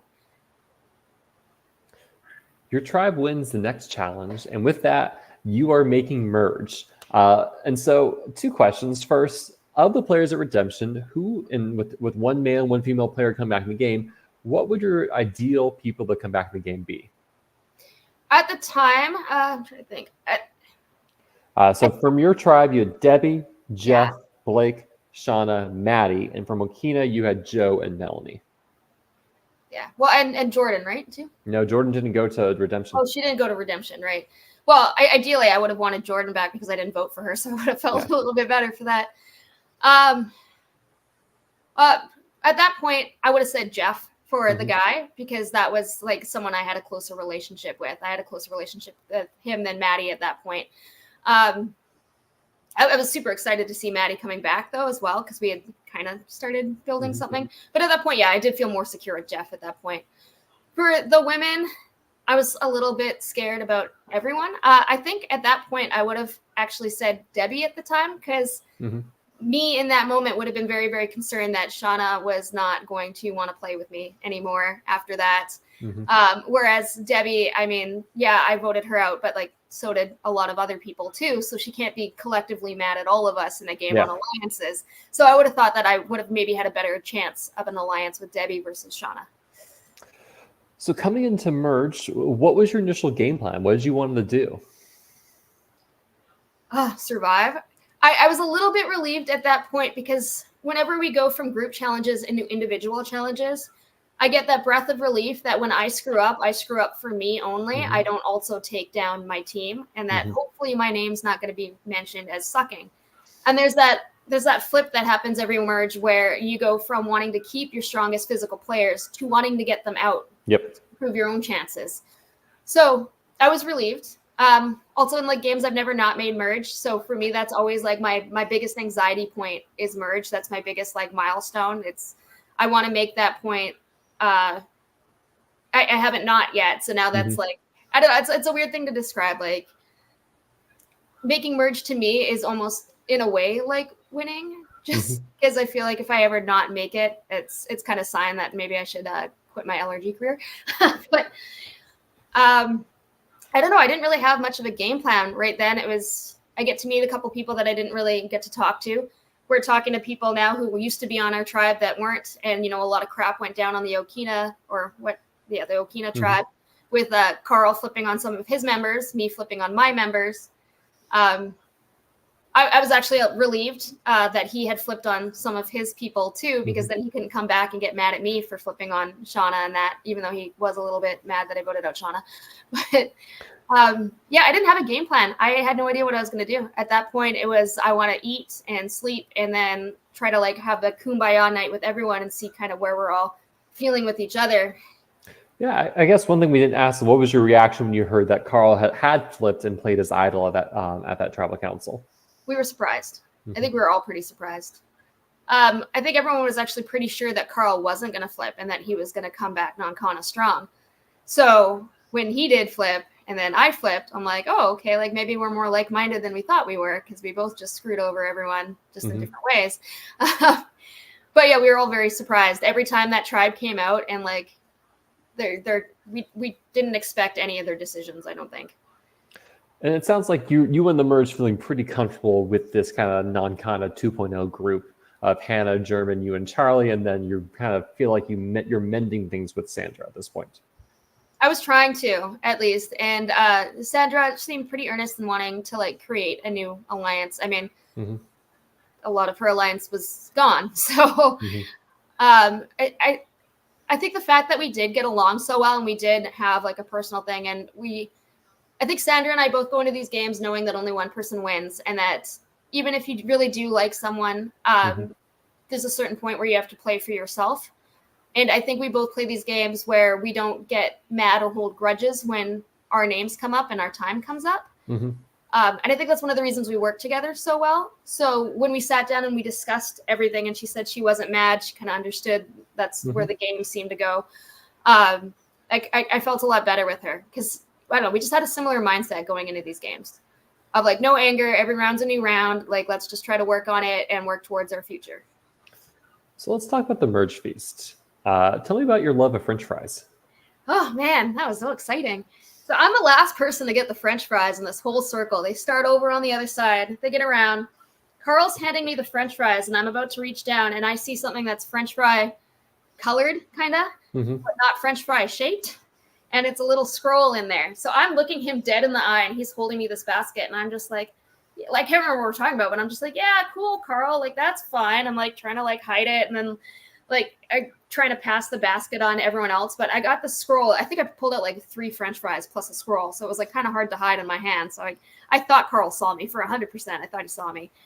And then I'm like, I got this really, really nice hoodie, but it has zippers in the pocket. So I'm discreetly trying to unzipper the side so I can slip this freaking scroll into it.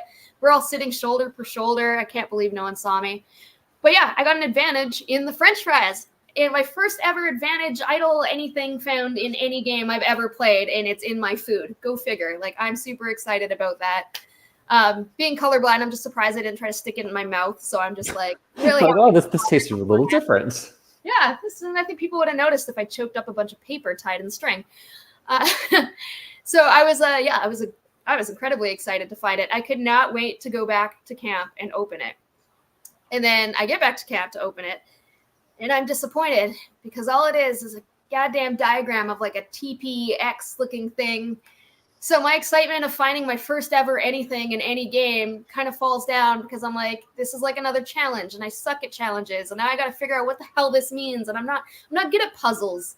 Like, I'm not good at sneaking around. I'm not up in the middle of the night trying to find like a formation of sticks that make a symbol. Like, I was dead.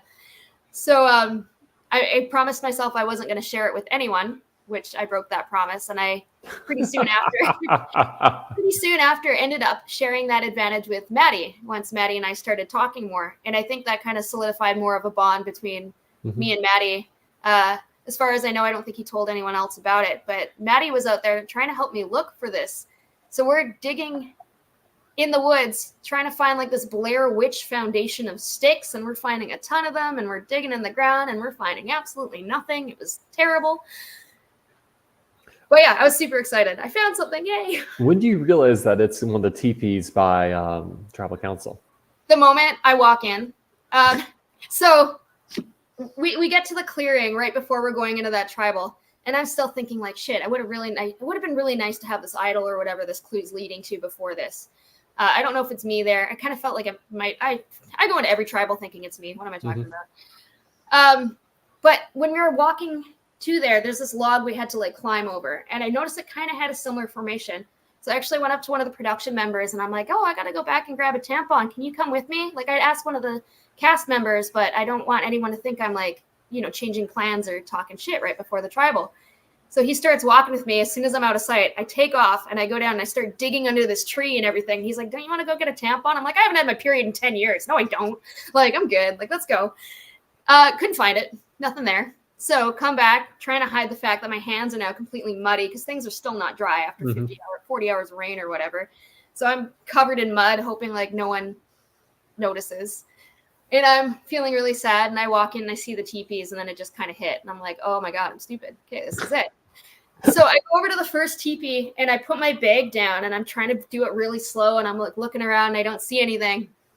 And I knew if I spent too much time there, people would get suspicious of me. So I turned around and I went to go sit and all the seats had been taken. So I was forced to go over to the seat at the very, very far end. So I pick up my shit and I bring it over. And as I'm sitting down, I look up. Well, first I put my bags in the teepee and again, looking up in the teepee, nothing there. I sit down and I just kind of dejectedly look off at space and I see something that I think is tied around the very top of the teepee.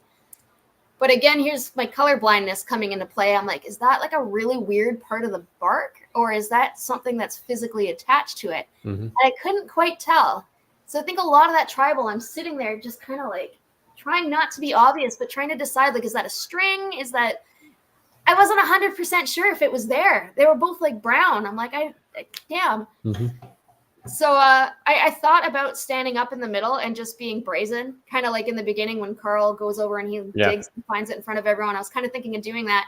But then I'm like, if this isn't an idol and I get up and I start untying this teepee and there's nothing there, I'm going to look like the world's biggest idiot and also probably look like I know something other people don't know. And it's probably going to make me a huge target. So I was like, no, I didn't even pay attention to that tribal. If you asked me any questions about it, I probably wouldn't even know because my entire mindset on there was how do I get that thing off without everyone seeing me get it off? Which I didn't. No. You end up having to call in help. I did. So I get up and yeah, it's there. It's tied with string. I'm short. I'm like tugging at it. At the same time, I was trying to like, I don't know, the TikTok has me doing this weird wiggle movement. I have no idea what I was doing. I think I was trying to like, in my head, I was like trying to pretend I was getting my stuff or something. I don't know. I'm not smooth. I was not good at this. Even my husband watched it after and he was like, that was the worst attempt at idol recovery in my life. Like, what is that? I don't know. And I couldn't get the string off and I'm tugging at it and I keep looking behind and I can tell people are starting to look at me. And German's like, do you need help? And I'm like, yeah, can you? So he grabs it and he pulls it out and I'm like, yay. Turn to him and I think he's going to give it to me. And then he walks away. And that's it. And I think you can see me mouthing in the TikTok video. I'm like, what the fuck? And he just leaves. He just leaves with it. Let's get that video up. Amos says that they didn't mean to put music on this, but I think that's a lie. That music is way too fitting for that not to be carefully crafted. I'm trying to remember how that embarrassing. It's the worst moment. But I found an idol. All right. So let's see. Hopefully the sound comes through. I'm okay if it doesn't. It does go over the music. It does. I can't get it.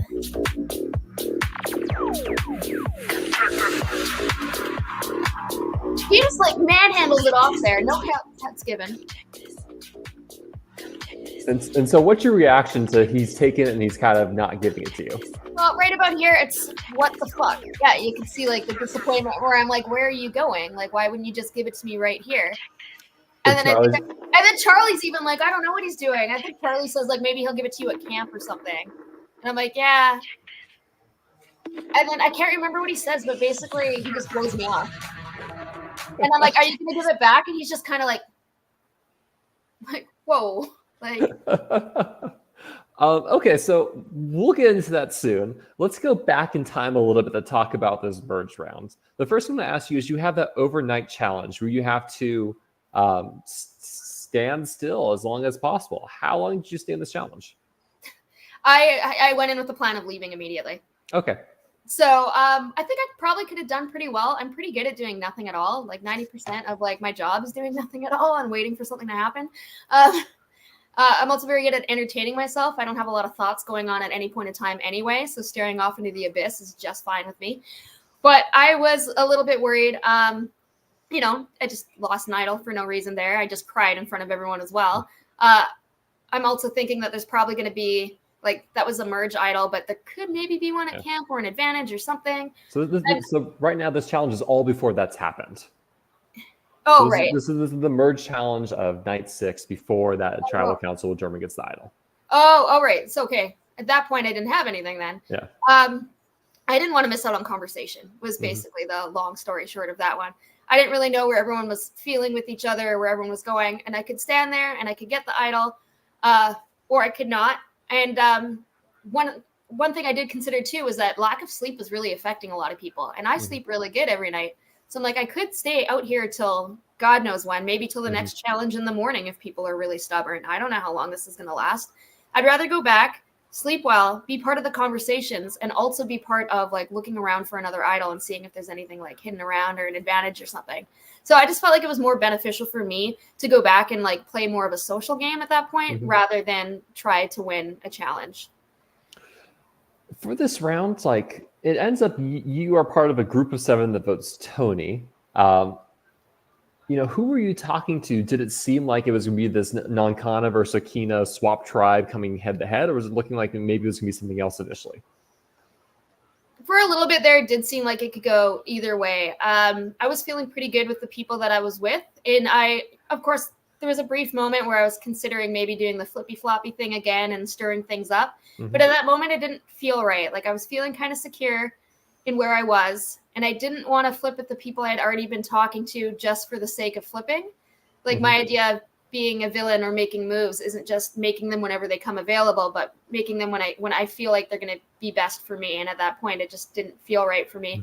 But I did try to go around and talk to everyone. There were a couple people, unfortunately, like Tony, for when we didn't really have many one-on-one talks, not a lot of like communication. Melissa, we talked a couple times, but I don't think we ever really like sat down for a long, like heart to heart. I was just feeling like hard getting that connection, but there is a point there where it was Melissa, Tony, who else was there? I can't remember. Someone else. Trinica, Ethan, Carl, any of those three? And I don't think Carl was there at that point, but they were trying to flip me to go with them and vote someone else out on my side. And I was listening to what they had to say, and I was considering it. But I think at that point, one of the names they mentioned was German. And again, that was kind of one of the names that when brought to me at that point, I wasn't really willing to consider too. So yeah, I don't know. It just didn't feel right for me. I wasn't sure where everyone else was going to go. I think we all went into that tribal thinking that something might go wrong. I don't think we expected Tony to actually get voted out. But it did end up that way. And I think that vote out was also kind of like the big divisive moment that really, really solidified the distrust between the two sides that were already having an issue kind of merging together. So a couple things. Was Tony your ideal first target? Was there someone else you wish that your tribe had voted out or tried to vote out that tribal council? At that point, I think I was fine with Tony. Again, like there wasn't a lot of connection with us. We weren't really talking game. I do feel like I do regret not making more of an effort on my side of having that conversation with him. But at that point, it also felt to me like he kind of felt like there was no escaping it too. So I don't know if he would have been willing to really have that one-on-one conversation.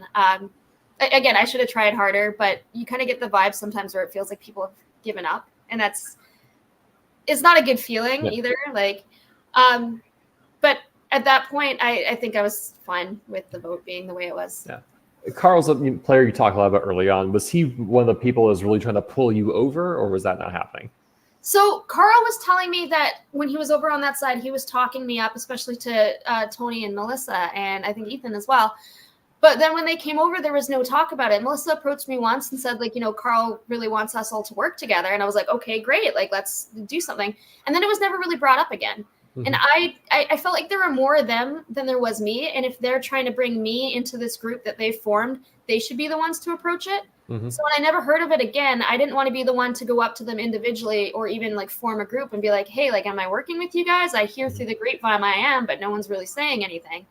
So when I wasn't getting much confirmation on my side, I wasn't being pulled into the group chats. I wasn't being talked to one-on-one except for 1 or 2 times. That was very, very brief. I was thinking like, maybe this isn't happening. Like Carl's in one ear being like, yeah, we're all a solid like 4 or whatever, but like that no one else is talking to me. Like, how can you be a solid 4 when there's no communication with the rest of the group? So I think that was a part too where I started worrying about Carl. And I kept telling Carl too, like, get them to talk to me then. Like, I can't just go into this just based on your word alone. Like, and it just never really happened. So that was worrying me. And I think it was before the Tony vote too that Carl came up to me and he said, this vote's you. Like, you're going. I can't stop it. And then there were no votes for me at all. So now I'm like, well, now that's just a downright lie. Like, I think he, so I was confused at that point. I'm like, I'm apparently in an alliance that I'm not talking alliance with. Were there any names or players on kind of your side initially that you would have been open to maybe flipping on? Like Germany, you said it's a no-go, probably like, but if let's say, I'm just going to say it again, if Charlie's name's thrown out, if Maddie's name is thrown out, were there any players like, yeah, you know, I'm more open to that? They wouldn't have been my preferred choice. At that point, I felt like we all had each other's back, maybe not completely, but a little bit more than say like me and like Tony, who never really talked, did. So it wasn't a preferred choice. And I knew a lot of those people there had very strong bonds. I had already flipped twice at this point. So if I go ahead and do it again, I'm like now none of these people are going to trust me at all. Like I've kind of built back this bridge I've burnt with these people. And we're getting late in the game. I don't feel like it's an appropriate time to do that again. So if it was a landslide against them, maybe even then, I think I might have thrown my vote and gone with my actual alliance there, even if I knew I couldn't save someone. Just I didn't want to create more distrust among the people I was talking to, you know, in depth. Yeah, Shauna receives 4 votes and is eliminated because Tony has a successful idol play. How would the 6 have been a 6 if, let's say, someone else goes out and Shauna stays in? Do you think you would have had that cohesion, or like Shauna going out was very defining in that sense?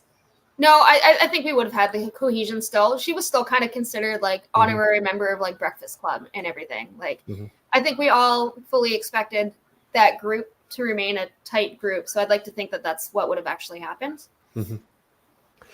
So Shauna goes out. Let's go back to the story of you had an idol, but now German has the idol. So what happens with this next round? Well, I'm not much of a crier for that, but this one I did. I tried not to cry on camera too much for that, but I was so proud. I found like my first advantage, which led to my first idol ever. And then I talked to someone who I thought was my ride or die. I flipped on my alliance, like, to work with this person. I thought we were going to go far together. And then he takes my idol and he's basically like, eat shit. So I'm like, oh my God. So now I'm like kind of regretting all my game moves here. And I'm wondering like what's going on with that. And it was disheartening. I felt like I had done that accomplishment and then it got taken away. And of course, it's my fault for not doing it well. I was never mad at German for it. Like, it's gameplay, and I appreciate good gameplays. And that's like a sweet villain move to come take it. And I didn't know he had already had a history of that when I asked him. So, like, I didn't realize that. So yeah, I wasn't mad at him. I was mad at myself for doing it in the least graceful way possible. But I mean, yeah, he did give it back in the end. I mean, were you expecting, or did you know he was going to hand it back to you? No. Okay. No, I totally thought he was going to keep it. Like, we had a couple chats and everything, and I was like, man, like, it was my idol. And at one point he was like, well, you asked me to help get it for you. And I'm like, yes, for me. You just said it in the sentence, help get it for you. You as in me, not you, dude. And he's like, yeah, well. So I actually was super surprised.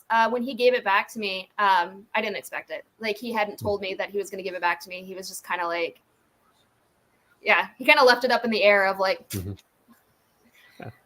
So this round, Ethan wins immunity. You have your alliance of 6. There's the opposite, the Kina 2.0 alliance of 5. Was it just a clear cut, we need to eliminate one of them, or was there more going on at that point? Who goes home in this one? Carl. Carl will go get 6 votes from your alliance, and German will get 5 votes from the Yeah. minority alliance. Yeah. So that was a difficult vote too. At that point, like in the beginning, when me and Carl made that relationship with like kind of felt like the outsiders and stuff, like did mean what we said. But then as the game progressed, and it was like he flipped on the other side, so he showed he was capable of that. I mean, so did I.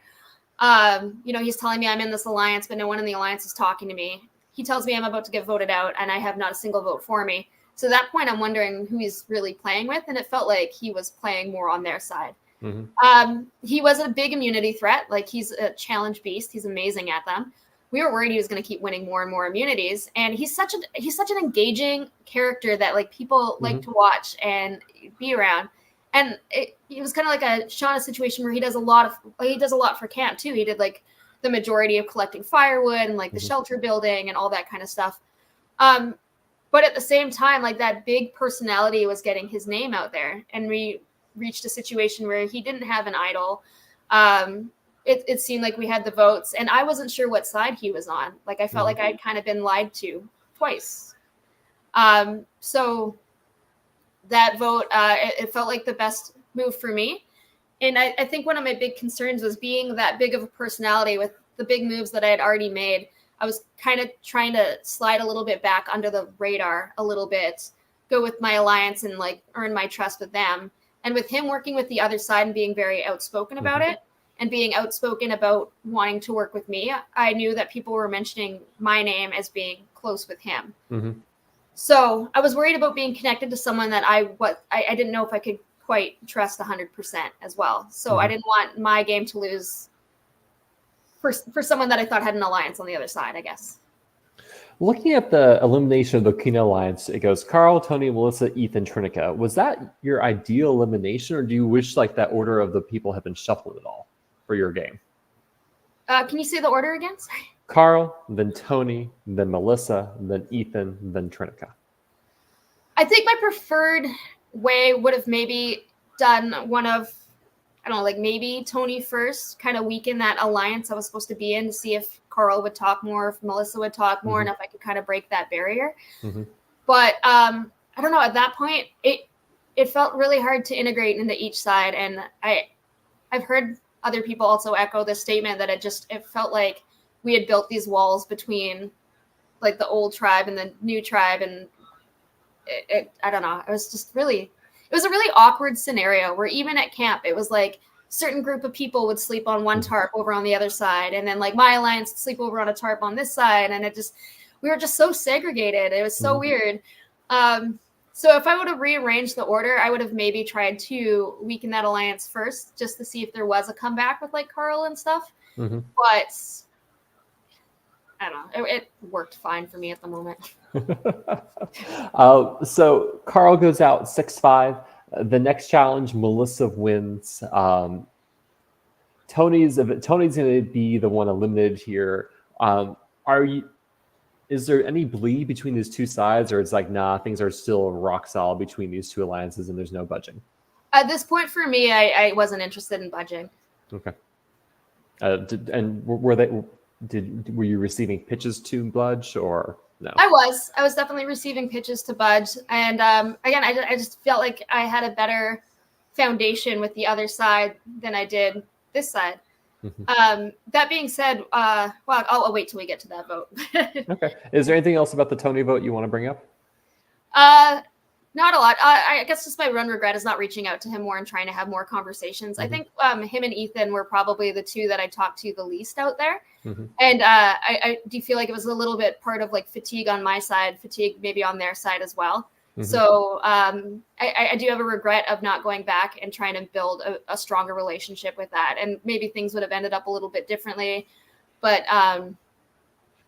yeah, I don't know. At that point, that vote kind of, I think Tony expected it, unfortunately. And then finally, we get to your first immunity challenge win. How do you like smashing some tiles? That was fun. Found out I cannot throw underhand worth a damn, but can throw overhand, also not worth a damn, but just slightly better. I think I broke my own tile at one point. Just trying to get aiming seems really hard in that challenge. It was. Our tiles were all so close together. There are a couple that I hit, but they weren't like broken quite enough to count. So, and also I'm again colorblind. So going out there, I'm not necessarily hitting the people I want to hit every time. I'm just kind of throwing for anyone that's not me at a certain point because there's so few tiles left and I can't differentiate some of the colors. So I'm like, I know where I'm at, so I'm gonna go for literally anything else in that area. But that was fun. It came down between me and Charlie. I really thought Charlie was going to beat me. That was pure luck, I think. Any of us could have had it at that point. I mean, I think I even missed the entire thing at one point. I threw it so like not far enough or too far, and it didn't hit any block. It just went completely nowhere. Like, did having immunity change anything for you? Did it like make you say, "Oh, I can play more aggressively now," or now I can get my agenda across, or you're just like, "Okay, the game continues." I didn't feel too bad at risk at that point. Like I actually had built quite a bit of trust in my alliance, and I probably felt better then than I had in any other like LRG. I think I could have went into tribal that night, feeling semi-confident. Of course, never 100% confident, but for me, I don't think it changed the gameplay. I think my group, like the Breakfast Club, already had a plan in mind. It did make me feel better. Like that was my first, again, immunity challenge win. Like I think in like any game, I think I did a balance one in like a day game that I've played before. But other than that, I had never won immunity before. So I was just really proud of myself. But I don't think it changed a lot of the gameplay, at least from my perspective. Like I still did the plan that I was informed of at that point. Yeah, so this is gonna be a split vote across Ethan and Melissa, with Melissa going home in the revote. Is there anything else about this you want to talk about? I think the split was, if I remember correctly, because we were worried about an idol, and at that point our group was solid, so it was kind of like either one can go. I don't know how to say that without sounding like mean, but at that point it was like anyone that's not in our alliance was kind of up for grabs at that point. Yeah, so Melissa goes home. You're at the final 8. This rounds out day 6. How are you feeling? I'm just amazed that I got to day 6. And, day 6 for me, again, is I think it was like day 12, sleeping out in the woods for me. So I was just proud that, like, I was feeling better. I found an immunity. I started to win immunity. Like, you have an idol. I got a group. Like, I actually feel like I'm in, like, a cohesive little family at that point. Like, it went from me feeling sick and, like, kind of like a left out loser on day 1 that no one wanted to play with, to suddenly now I've got like this group that's a little bit more in power, and I'm actually doing good things individually for my game that I've never been able to accomplish before. So like even when I won that immunity, I did this weird little bird dance that my husband's like, if you ever win individual immunity and you're being filmed, you have to go around and like dance like a pheasant. So it was like the only time I get to do that. So that'll be for the episodes. Yeah, it'll be in the episodes. It's dumb. So like at that point I was feeling really, really good. And the closer you get to being like final 5, which I think like everyone, at least wants to make, the more confident and I guess probably the cockier you feel a little bit. So talk to me about the name The Breakfast Club, because you're the first Breakfast Club person I've gone to interview. How did the name come about? I believe it might have been Sandra that brought it up. I've never seen The Breakfast Club, but what I did notice was, I think day 1, there's a confessional with me where someone on production, or it was me, mentioned something about like the little Breakfast Club, about how we're all different personalities. And I think I say on confessional, I've never seen that show. I don't know what you mean. So then it's kind of weird that like 5 or 6 days later, someone's like, we should be the Breakfast Club because we're like such a ragtag little group of people to get together.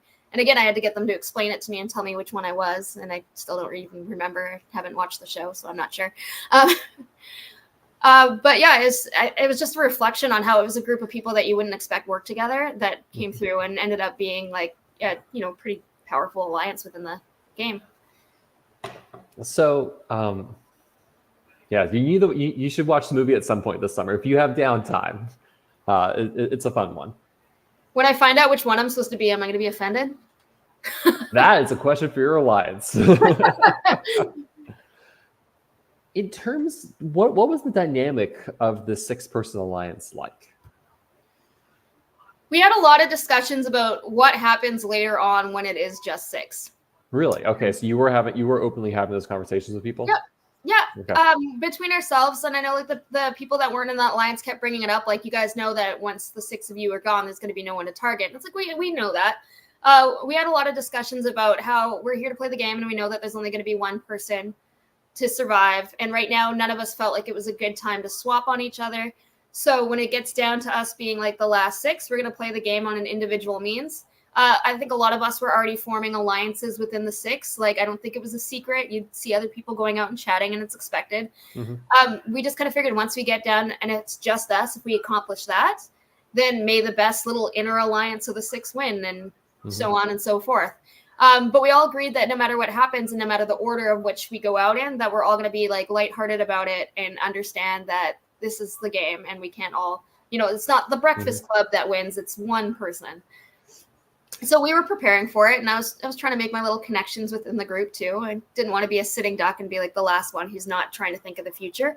But at the same time, you don't want to overly be aggressive in making those inner alliances, because you don't want to step on feet and be the first one out as well of the Breakfast Club.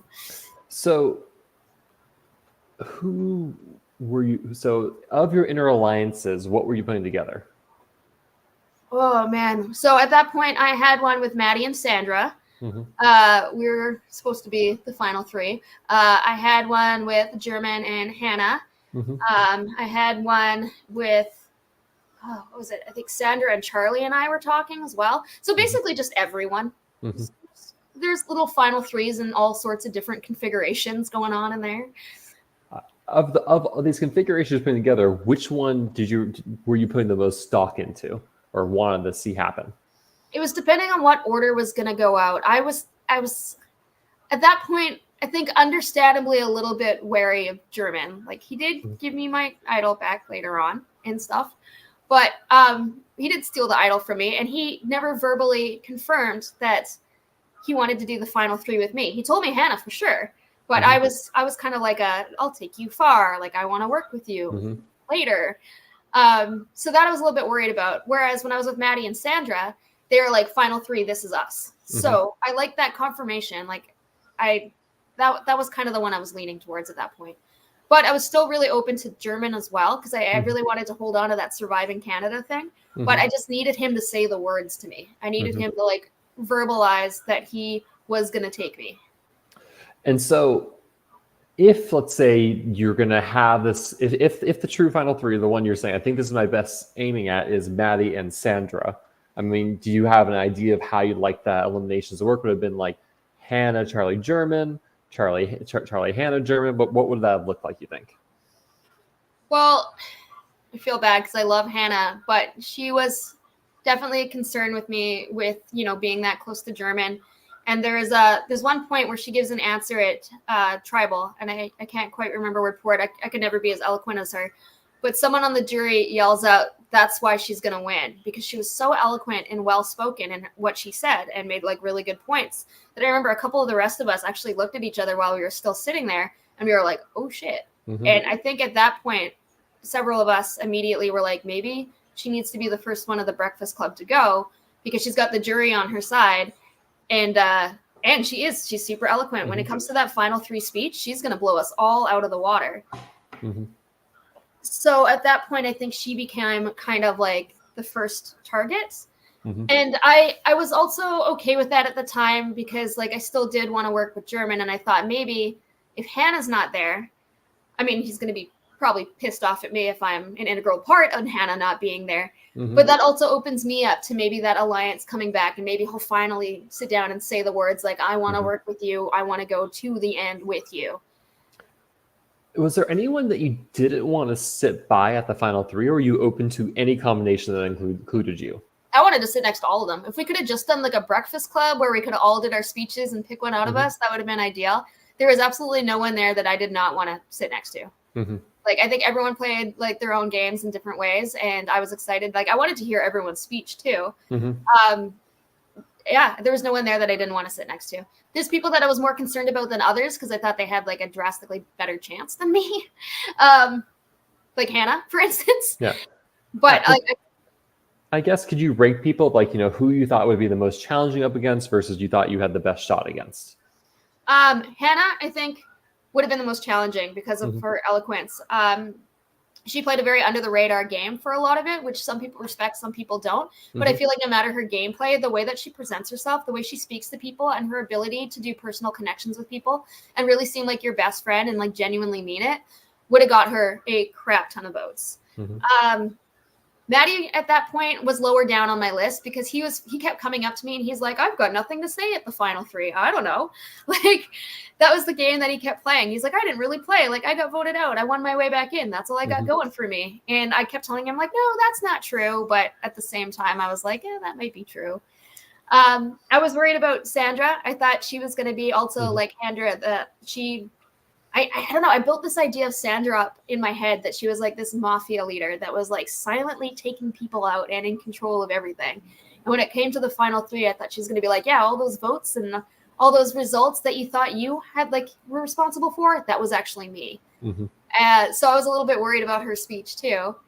German, I know, gives great final 3 speeches. I've seen him in action before. I've played with him. So he was probably my top 3 too. And then I think Charlie would have been down with Maddie simply because Charlie kind of flopped and didn't seem, in my eyes, to commit to anyone very strongly throughout the game. And kind of, I think a lot of people perceive that he went where the votes went. So I thought, I might have a better chance of outspeaking him in the end. Okay. And it's just a question of like, how do I get to the final 3? Like, because I have an idea of what they're going to say. I know. What would your pitch have been? Like, how would you have framed your pitch? I think my pitch would have been, I was planning it. The last night, of course, you start getting cocky and you start like planning it and you're like, oh, I'm probably going to need this speech, whether or not you do or not.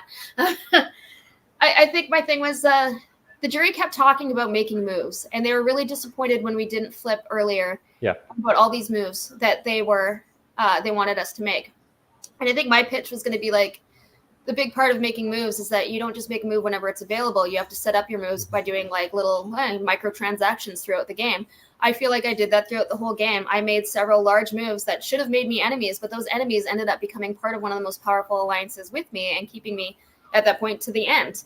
I think my pitch would have been that I went beyond my comfort means. I came in trying to challenge myself, not only being out here for as long as I did. I don't know if I would have mentioned the previous game, but just in a game as long as Reelfoot as it is, but challenge myself to confront my fear of confrontation, to listen to my gut more, to not just blindly believe people when they tell me that they're for me or that they're with me, which has been a problem in my real life too.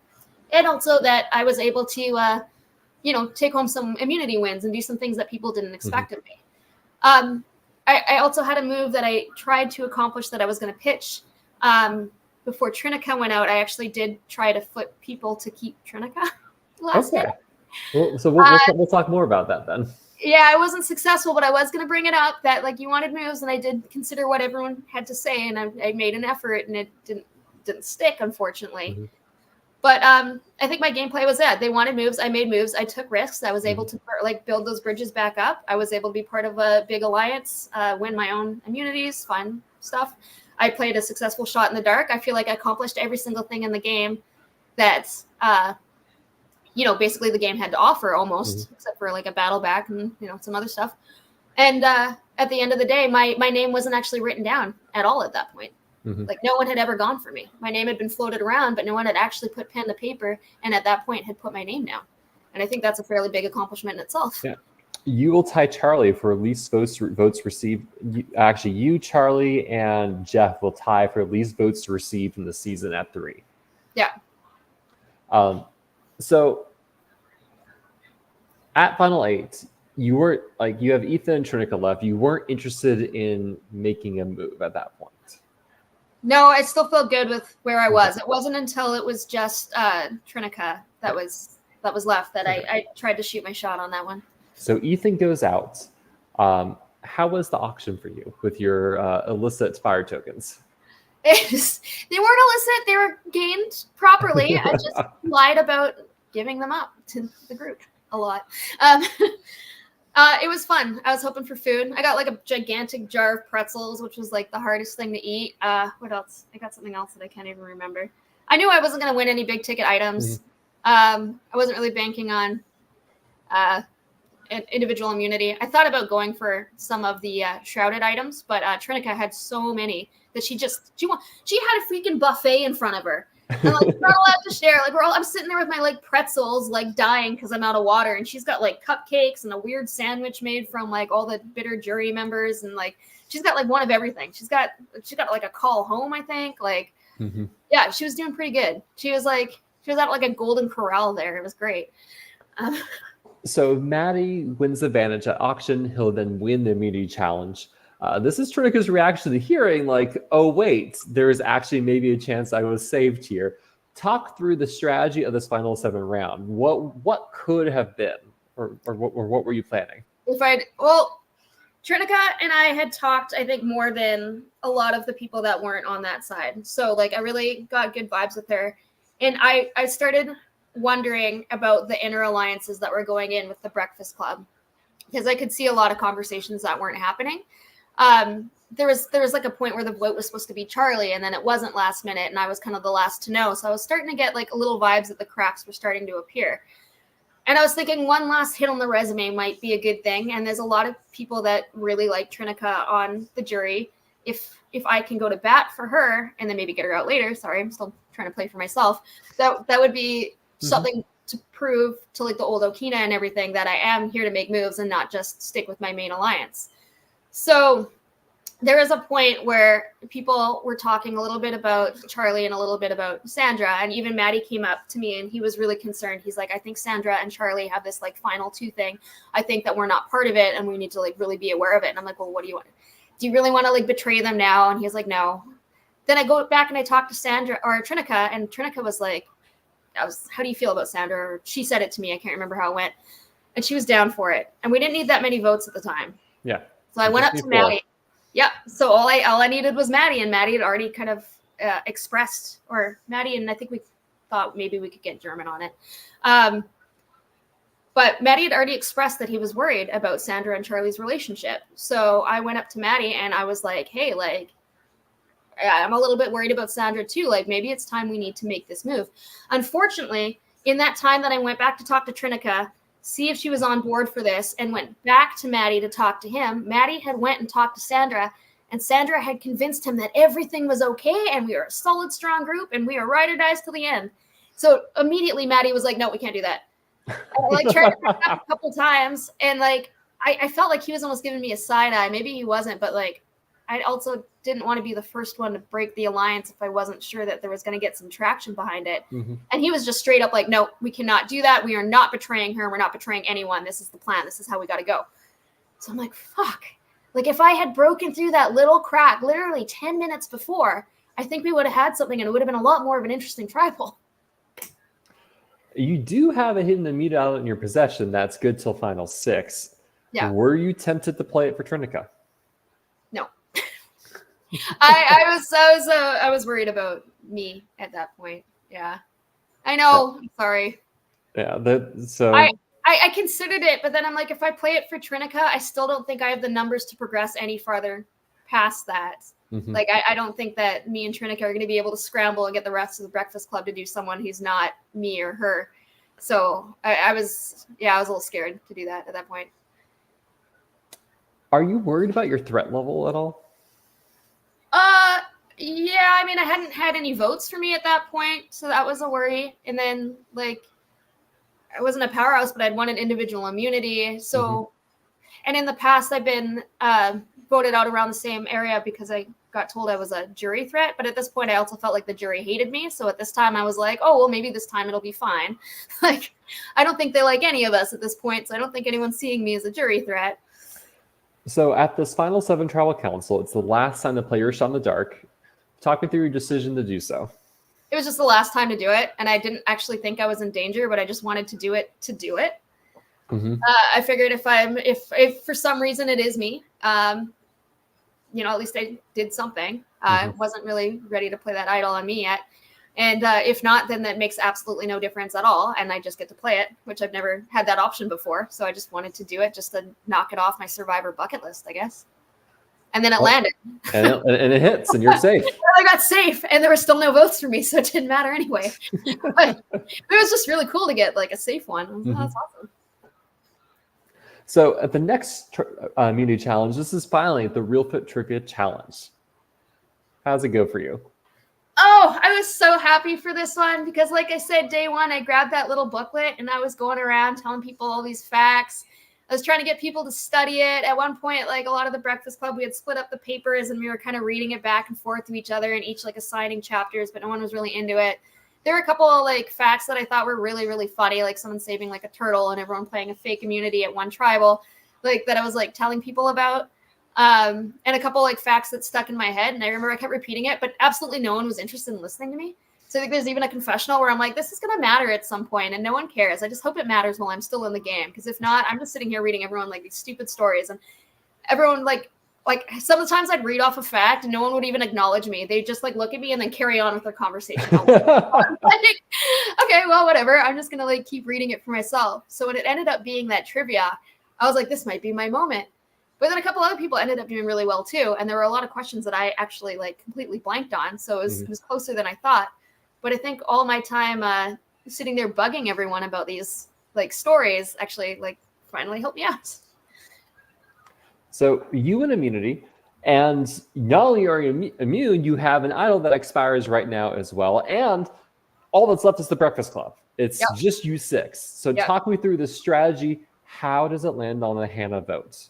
So from going from never winning or finding an immunity ever in my life, despite that being like my 5th game, and then all of a sudden having like 2 immunities at once was it was a great feeling. Everyone knew I had that idol, like everyone knew German had given it back to me. So at that point we had to, I think everyone basically except German, and I can't remember exactly how the votes went out. We were all worried about Hannah and about her ability to just win the game. Her likability, she was a jury threat. She's like, again, like I said, she's eloquent, she's friendly, everyone likes her. So that for me, I wanted to open up a different gameplay for me because I still love German and wanted to play with him, but I also still have faith in this Sandra Maddie thing, although I'm a little bit worried because I just dropped Sandra's name to Maddie and I'm like, I hope he doesn't ever remember that. And then so German comes up to me and he wants me to play the idol for him. And I'm like, yeah, I'll play the idol for you. I kind of knew German wasn't going to go home there. So I was like, I'll show good faith, play the idol on him. And then hopefully it'll ease the pain a little bit of Hannah getting voted out because technically I did half of what I said I was going to do. I played the idol, just not the person that asked for it. But then German, right before the tribal, when we had a little hurried discussion, he was like, no, I want you to give me the idol. I was like, no, I'm going to play the idol on you. And he was like, no, it'd be way better if you just give me the idol. And I'm like, oh, no, like, he's going to play it on Hannah. Like, I know that. That wasn't sly. Like, German, I know what you were going to do. And then that would have ruined kind of the game plan. I don't know who would have known. I knew it wouldn't have been me. Obviously, I've got 2 idols. But I didn't know where that was going to go. And I was hoping if Hannah was gone, German would be more open to actually taking me to the inn and I'd have that stronger alliance with him. Especially if Maddie goes and tells Sandra, like, hey, Kiri's saying your name. So that didn't really work for my game in that moment. So I told him no, and I just played the idol for him, directly for him, so he couldn't take it and play it on someone else and kind of steal my idol a second time. So you didn't know that German and Hannah were voting for Maddie? I can't remember if I known, actually. Okay. I think we all said that we were going to go Maddie. Actually, no, we did say we were going to go Maddie because I remember Maddie coming up to me and he says, I hear that you said my name. And I'm like, yeah, we're saying it's you and it's not you. I promise it's not you. And Maddie asked me, he was like, will you play the idol on me? And I'm like, no, because I have a plan with it and you will not need it. Like, I hope you, like, he didn't really trust me, of course, but I was fairly confident that it was going to go the way it was going to go. So, when it did, I really hope that it built like more camaraderie between me and Maddie, where I was like, don't worry, you're safe. I knew you were fine. And then hopefully build a bridge between German where I'm like, oh, I thought it was you. So I played the idol on you. And then hopefully like I also did what I said I was going to do for Sandra and everyone else too. So I was hoping to play it in such a way that all sides would kind of like feel like I did something for them. Maybe not as smooth as I hoped, but. Why was Maddie being targeted there? He was just a decoy name. Okay. It was. Well, I mean, like Hannah and German do vote for him. Yeah, I think it was Hannah and German were like, "Can you go, Maddie?" And we were all like, "Okay," and that was basically it. And then we weren't going to. So a couple things. So no regrets of not playing the idol, trying to keep in your pocket as like a little memento of the show at Final Tribal Council. Well, I mean, a little regret, yeah. I look back on it, and I'm not sure the different way I would have played it. It's hard because at that time it felt like absolutely the right move. Obviously, I probably could have played that in a different way that would have helped me out in the future a little bit more. I'm still not. I don't know. I'm just really kind of proud of trying to make moves. So I haven't actually looked back on it and thought, what should I have done? Do you want to play it? Oh my God. I don't know. So let me give you a what if, right? Yeah. It sounds like, we see that German and Hannah are in the minority right here, right? Mm-hmm. Is there a world where, let's say, you play the idol for Hannah, right? It's for better or worse, it'll be a splashing move. Hannah is safe. Maddie goes out. And maybe then you link up with Charlie and Sandra saying, Hannah and German need to go, or at least you take Hannah out fifth. Say Hannah's still too big a threat. Yes, I'm a problem, but you have to focus on Hannah, and you just pray that you get through the final four. Is that a scenario? There are a couple relationships there that were a bigger in-game secret than me and German, with German and Charlie being one. Mm-hmm. So I feel like even if I would have played the idol on Hannah, and then it would have been like Hannah left over and German and stuff, I feel like I still probably would have went out next too, because I did not realize at the time that German and Charlie had such a deep relationship with each other. I had absolutely no clue that they were even like working together on a one-on-one basis. I was completely ignorant to that relationship. So I think anyway, I would have played it that way. I think whether or not I would have played it on Hannah, or if I would have just continued with playing it with the way I did on German, or if I played it on anyone else, it wouldn't have mattered.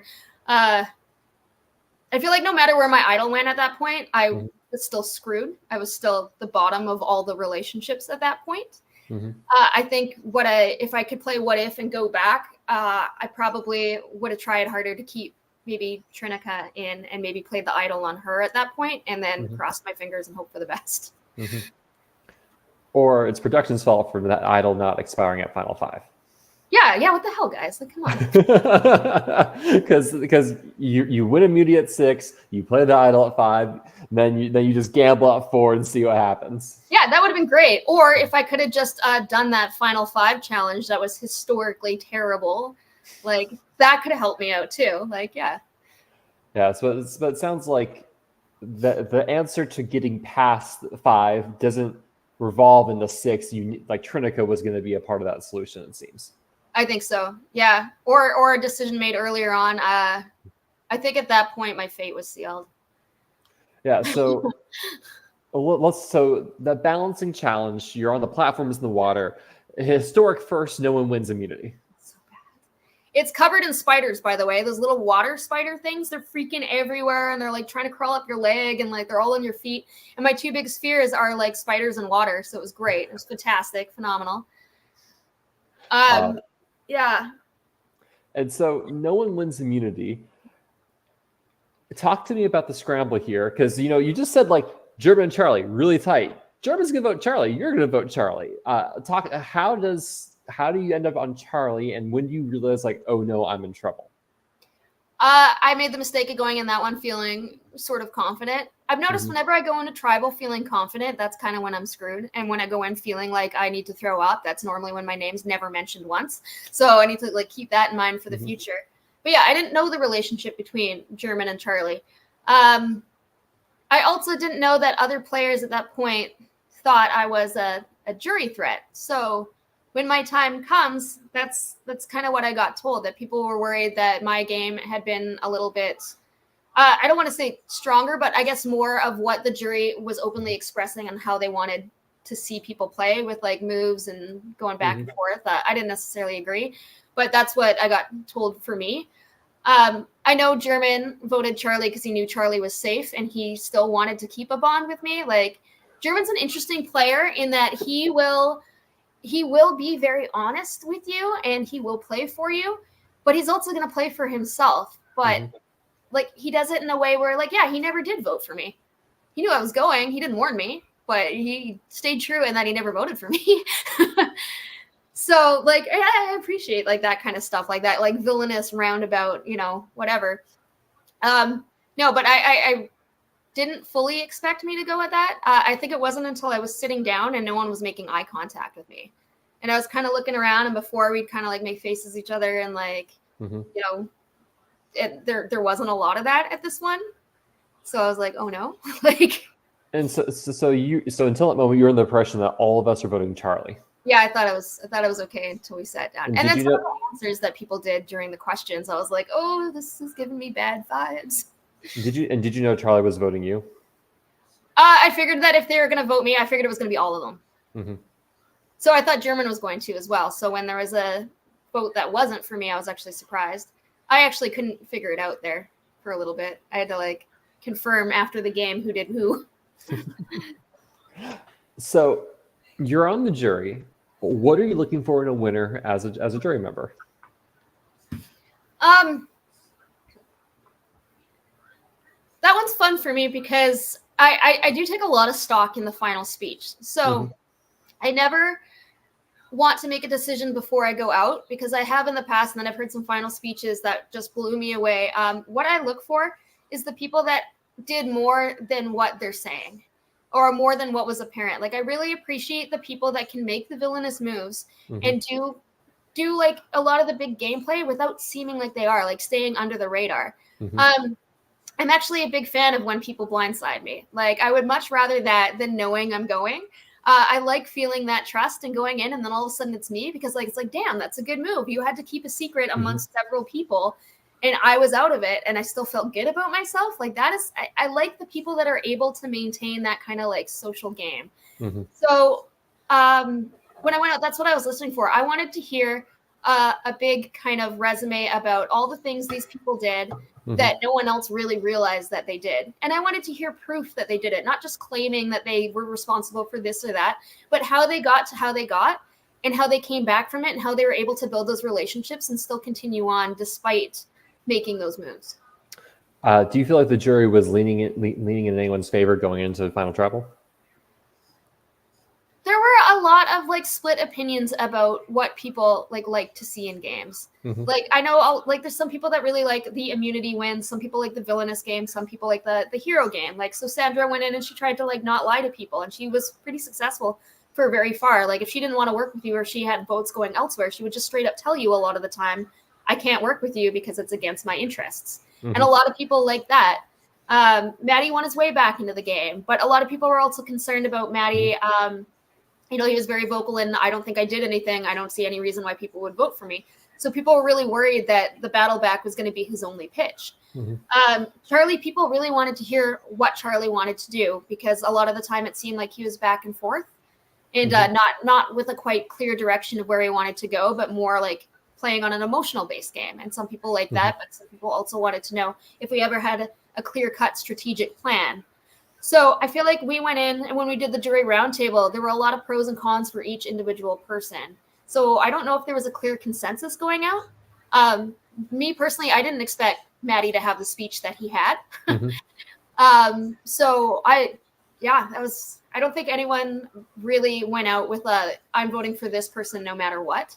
At least that's not the impression I got. So Maddie's speech sold you. Maddie's speech did sell me.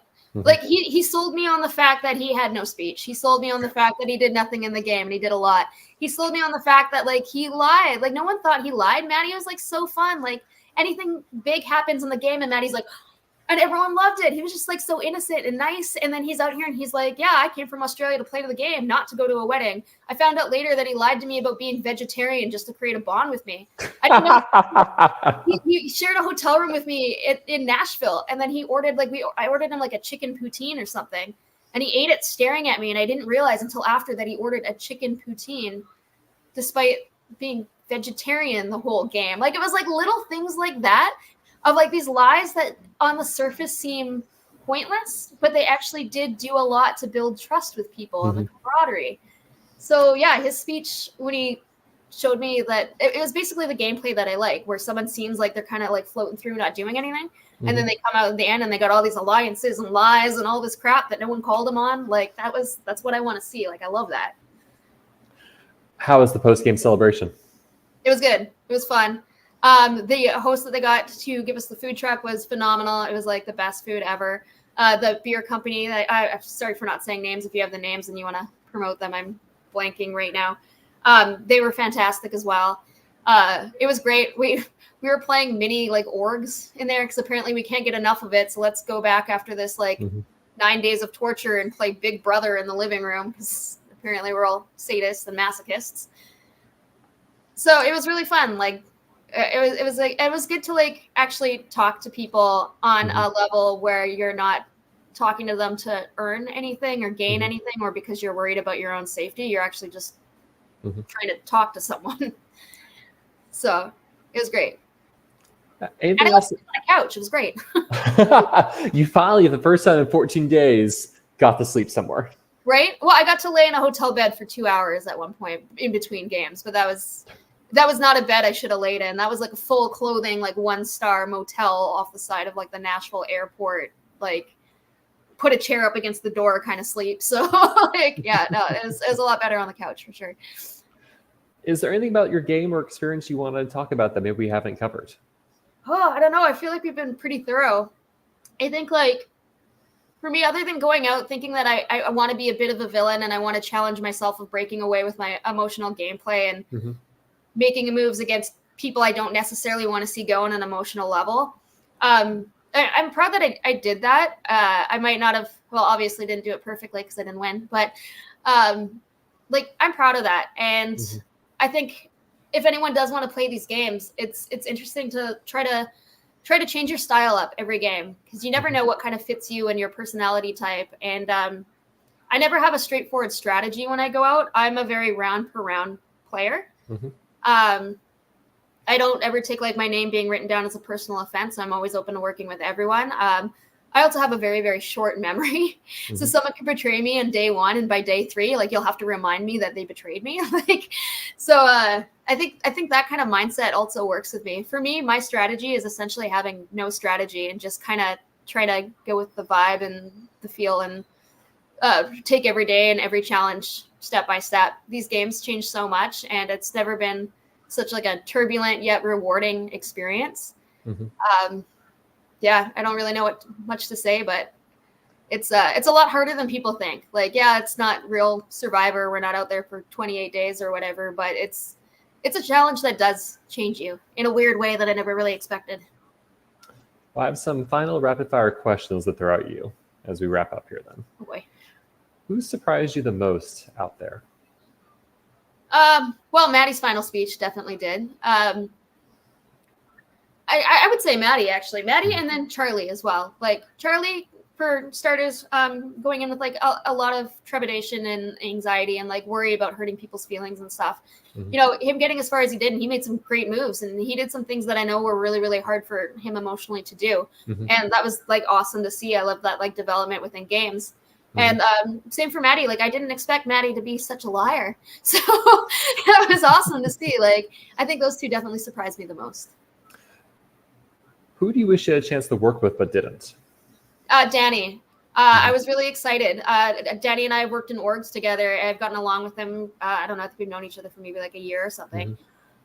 So I was really hoping that we had a tribe swap or a merge together. And unfortunately, he had to leave early. So I never actually really got to talk to him to the after party. Because prior to that, he was just the mysterious Larry that I had to pretend not to know. So I really enjoyed meeting up with him in the end and actually getting to know him in person. Let's say Reelfoot is doing a returnee season. Who's one player from your season that's not yourself you'd like to see come back? Ooh, that's a hard one because there's a lot. I want to see Shauna come back. She survived so much in that game, getting like voted out twice and like being like such a beast. I would like to see if she would change her gameplay at all. I'd like to see if she would reduce her threat level and be not such a powerhouse in challenges in that camp, or if she would play the same game and you know how well she would do. What was your favorite challenge? The ones I won. Fair. No, actually, my favorite challenge I think was the kayak challenge because like I'm terrified of water, and I got to go in that kayak, and I was terrified for it. So I actually wanted to go like rather earlier on rather than the last person and like watch everyone else kind of fumble around. But I got out there and I didn't roll over or die, and I managed to grab the piece. So that one was fun just because like now I realize like I like kayaking, and I actually might consider it a hobby now. What was a favorite moment at camp that maybe we haven't talked about? This is gonna sound weird, but the lightning strike a little bit counts. We did talk about that one. I think a favorite moment at camp, this is gonna be gross. It's like all the times that you go and you have these weird chats while you're having to go to the bathroom, because it's such a funny, weird experience that you would never do elsewhere, where you're like, oh, I gotta pee or do something. So you get your little group to like follow you into this woods of like disgustingness, and you're just casually like talking strategy with your pants down. And I would say it's like a favorite, but it's just such a weird experience that where else in my life are you going to be like that open with someone while also trying to plot someone else's fate without wearing your underwear? Like it's just weird. It's a weird feeling. Let's say you're successful. Charlie's voted out Final 5. Who do you vote out at Final 4? That one was really up in the air for me. I think it would depend on whether or not Maddie and Sandra were, I don't know, German. I was scared of German at that point. I don't know if he would have been the hardest emotional barrier to overcome to vote out. To vote out him would have meant that I would have not only had to go against my emotions for him in this game, but we've been good friends for a year in a previous game where he's never denied me. But in this game, he also did fuck around with me a lot. So I'd like to say that I would have been able to overcome that and do my last like goal of separating emotion from game and maybe going German, but I don't know if I actually would have been able to accomplish that. I think that would have really highly depended on the conversations that we all had, and if I had felt that Maddie had told Sandra that I kind of mentioned her name during the Trinica vote. You played like a villain this season. Will we see the return of villain Kiri in a future season? Because I know you've played a couple more games this summer. I've played a couple more games this summer. I don't think that I really flopped around and portrayed as many people in my other games that I've played as I did in Reelfoot. I think Reelfoot was like really my true test. But there's definitely a couple other games where I might be eating like stolen food during my confessionals and stuff like that, you know. So I'm not quite over the villain thing yet. I'm trying to find a good balance that feels good emotionally to me, of like not being a sheep that follows everyone and not making decisions purely on emotion rather than strategy and rather than my brain. Like that balances me not ignoring the red flags that go off in my head sometimes about someone's lying to me. And while also feeling emotionally good in the game after and not feeling like I played like a douchebag, basically. Like I don't want to be like a Russell Hands, but I also don't want to be a pawn. So I'm still trying to find that balance of how can I make my own moves and maybe be a little bit villainous, but also still stay true to myself and try to be as honest with people as I can without hurting people. So that's easier said than done when you get into games. And finally, what if you could sum up, what has this experience been for you? What has it meant for you? Oh, it's been intense. I like that a lot of my friends and family didn't think I could do it because like I said, I am a little bit of a princess. Like I got like my little Roomba and my housekeeper, and like I actually have a really physical job. Like I just became the first female melter operator in my industry, possibly in it's over 20 countries. So I run like a man-made volcano. I work with lava every day, and then I go out and I do these games that everyone thinks I'm not even going to be able to spend a night in a sleeping bag in a tent because I don't like the outdoors and I don't like camping. I'm actually a pretty big introvert. So for me to be around people nonstop for this amount of time it's incredibly exhausting for me. So to just prove people wrong for me who thought that I wasn't going to be able to handle the elements, or people were going to get like sick of me really early on because I was going to get kind of like overly bitchy because I'm overwhelmed by all the stimulation, or, you know, like stuff like that. Just being able to continually conquer these like hurdles. It's a fun way to do it. And I'm really proud, you know, even though I didn't win, I'm really proud of what I was able to accomplish in the game. And even that I was even just, even that I could just survive like 40, Mhm. 50 hours of rain. Like that was amazing to me. So yeah. Well, Kiri, I just want to say thank you so much for taking the time tonight to talk with me about your game. I really appreciate it, and like you have a lot of good stories. So that was a lot of fun. Thank you, everyone, also for tuning in. This has been one of many Surviving Reelfoot deep dives, but there are more to come. We have the Breakfast Club to talk to and explore. So next Wednesday, I'll be talking to Hannah. The following Wednesday, I'm talking to German, and I should have Sandra and hopefully Charlie scheduled soon. So we will wrap up the odyssey of hearing everyone's stories. So Kiri, again, thank you so much. I really appreciate it. Thank you. Don't send me angry DMs. I'm sorry. Have a good rest of your evening, everyone, and take care. Bye.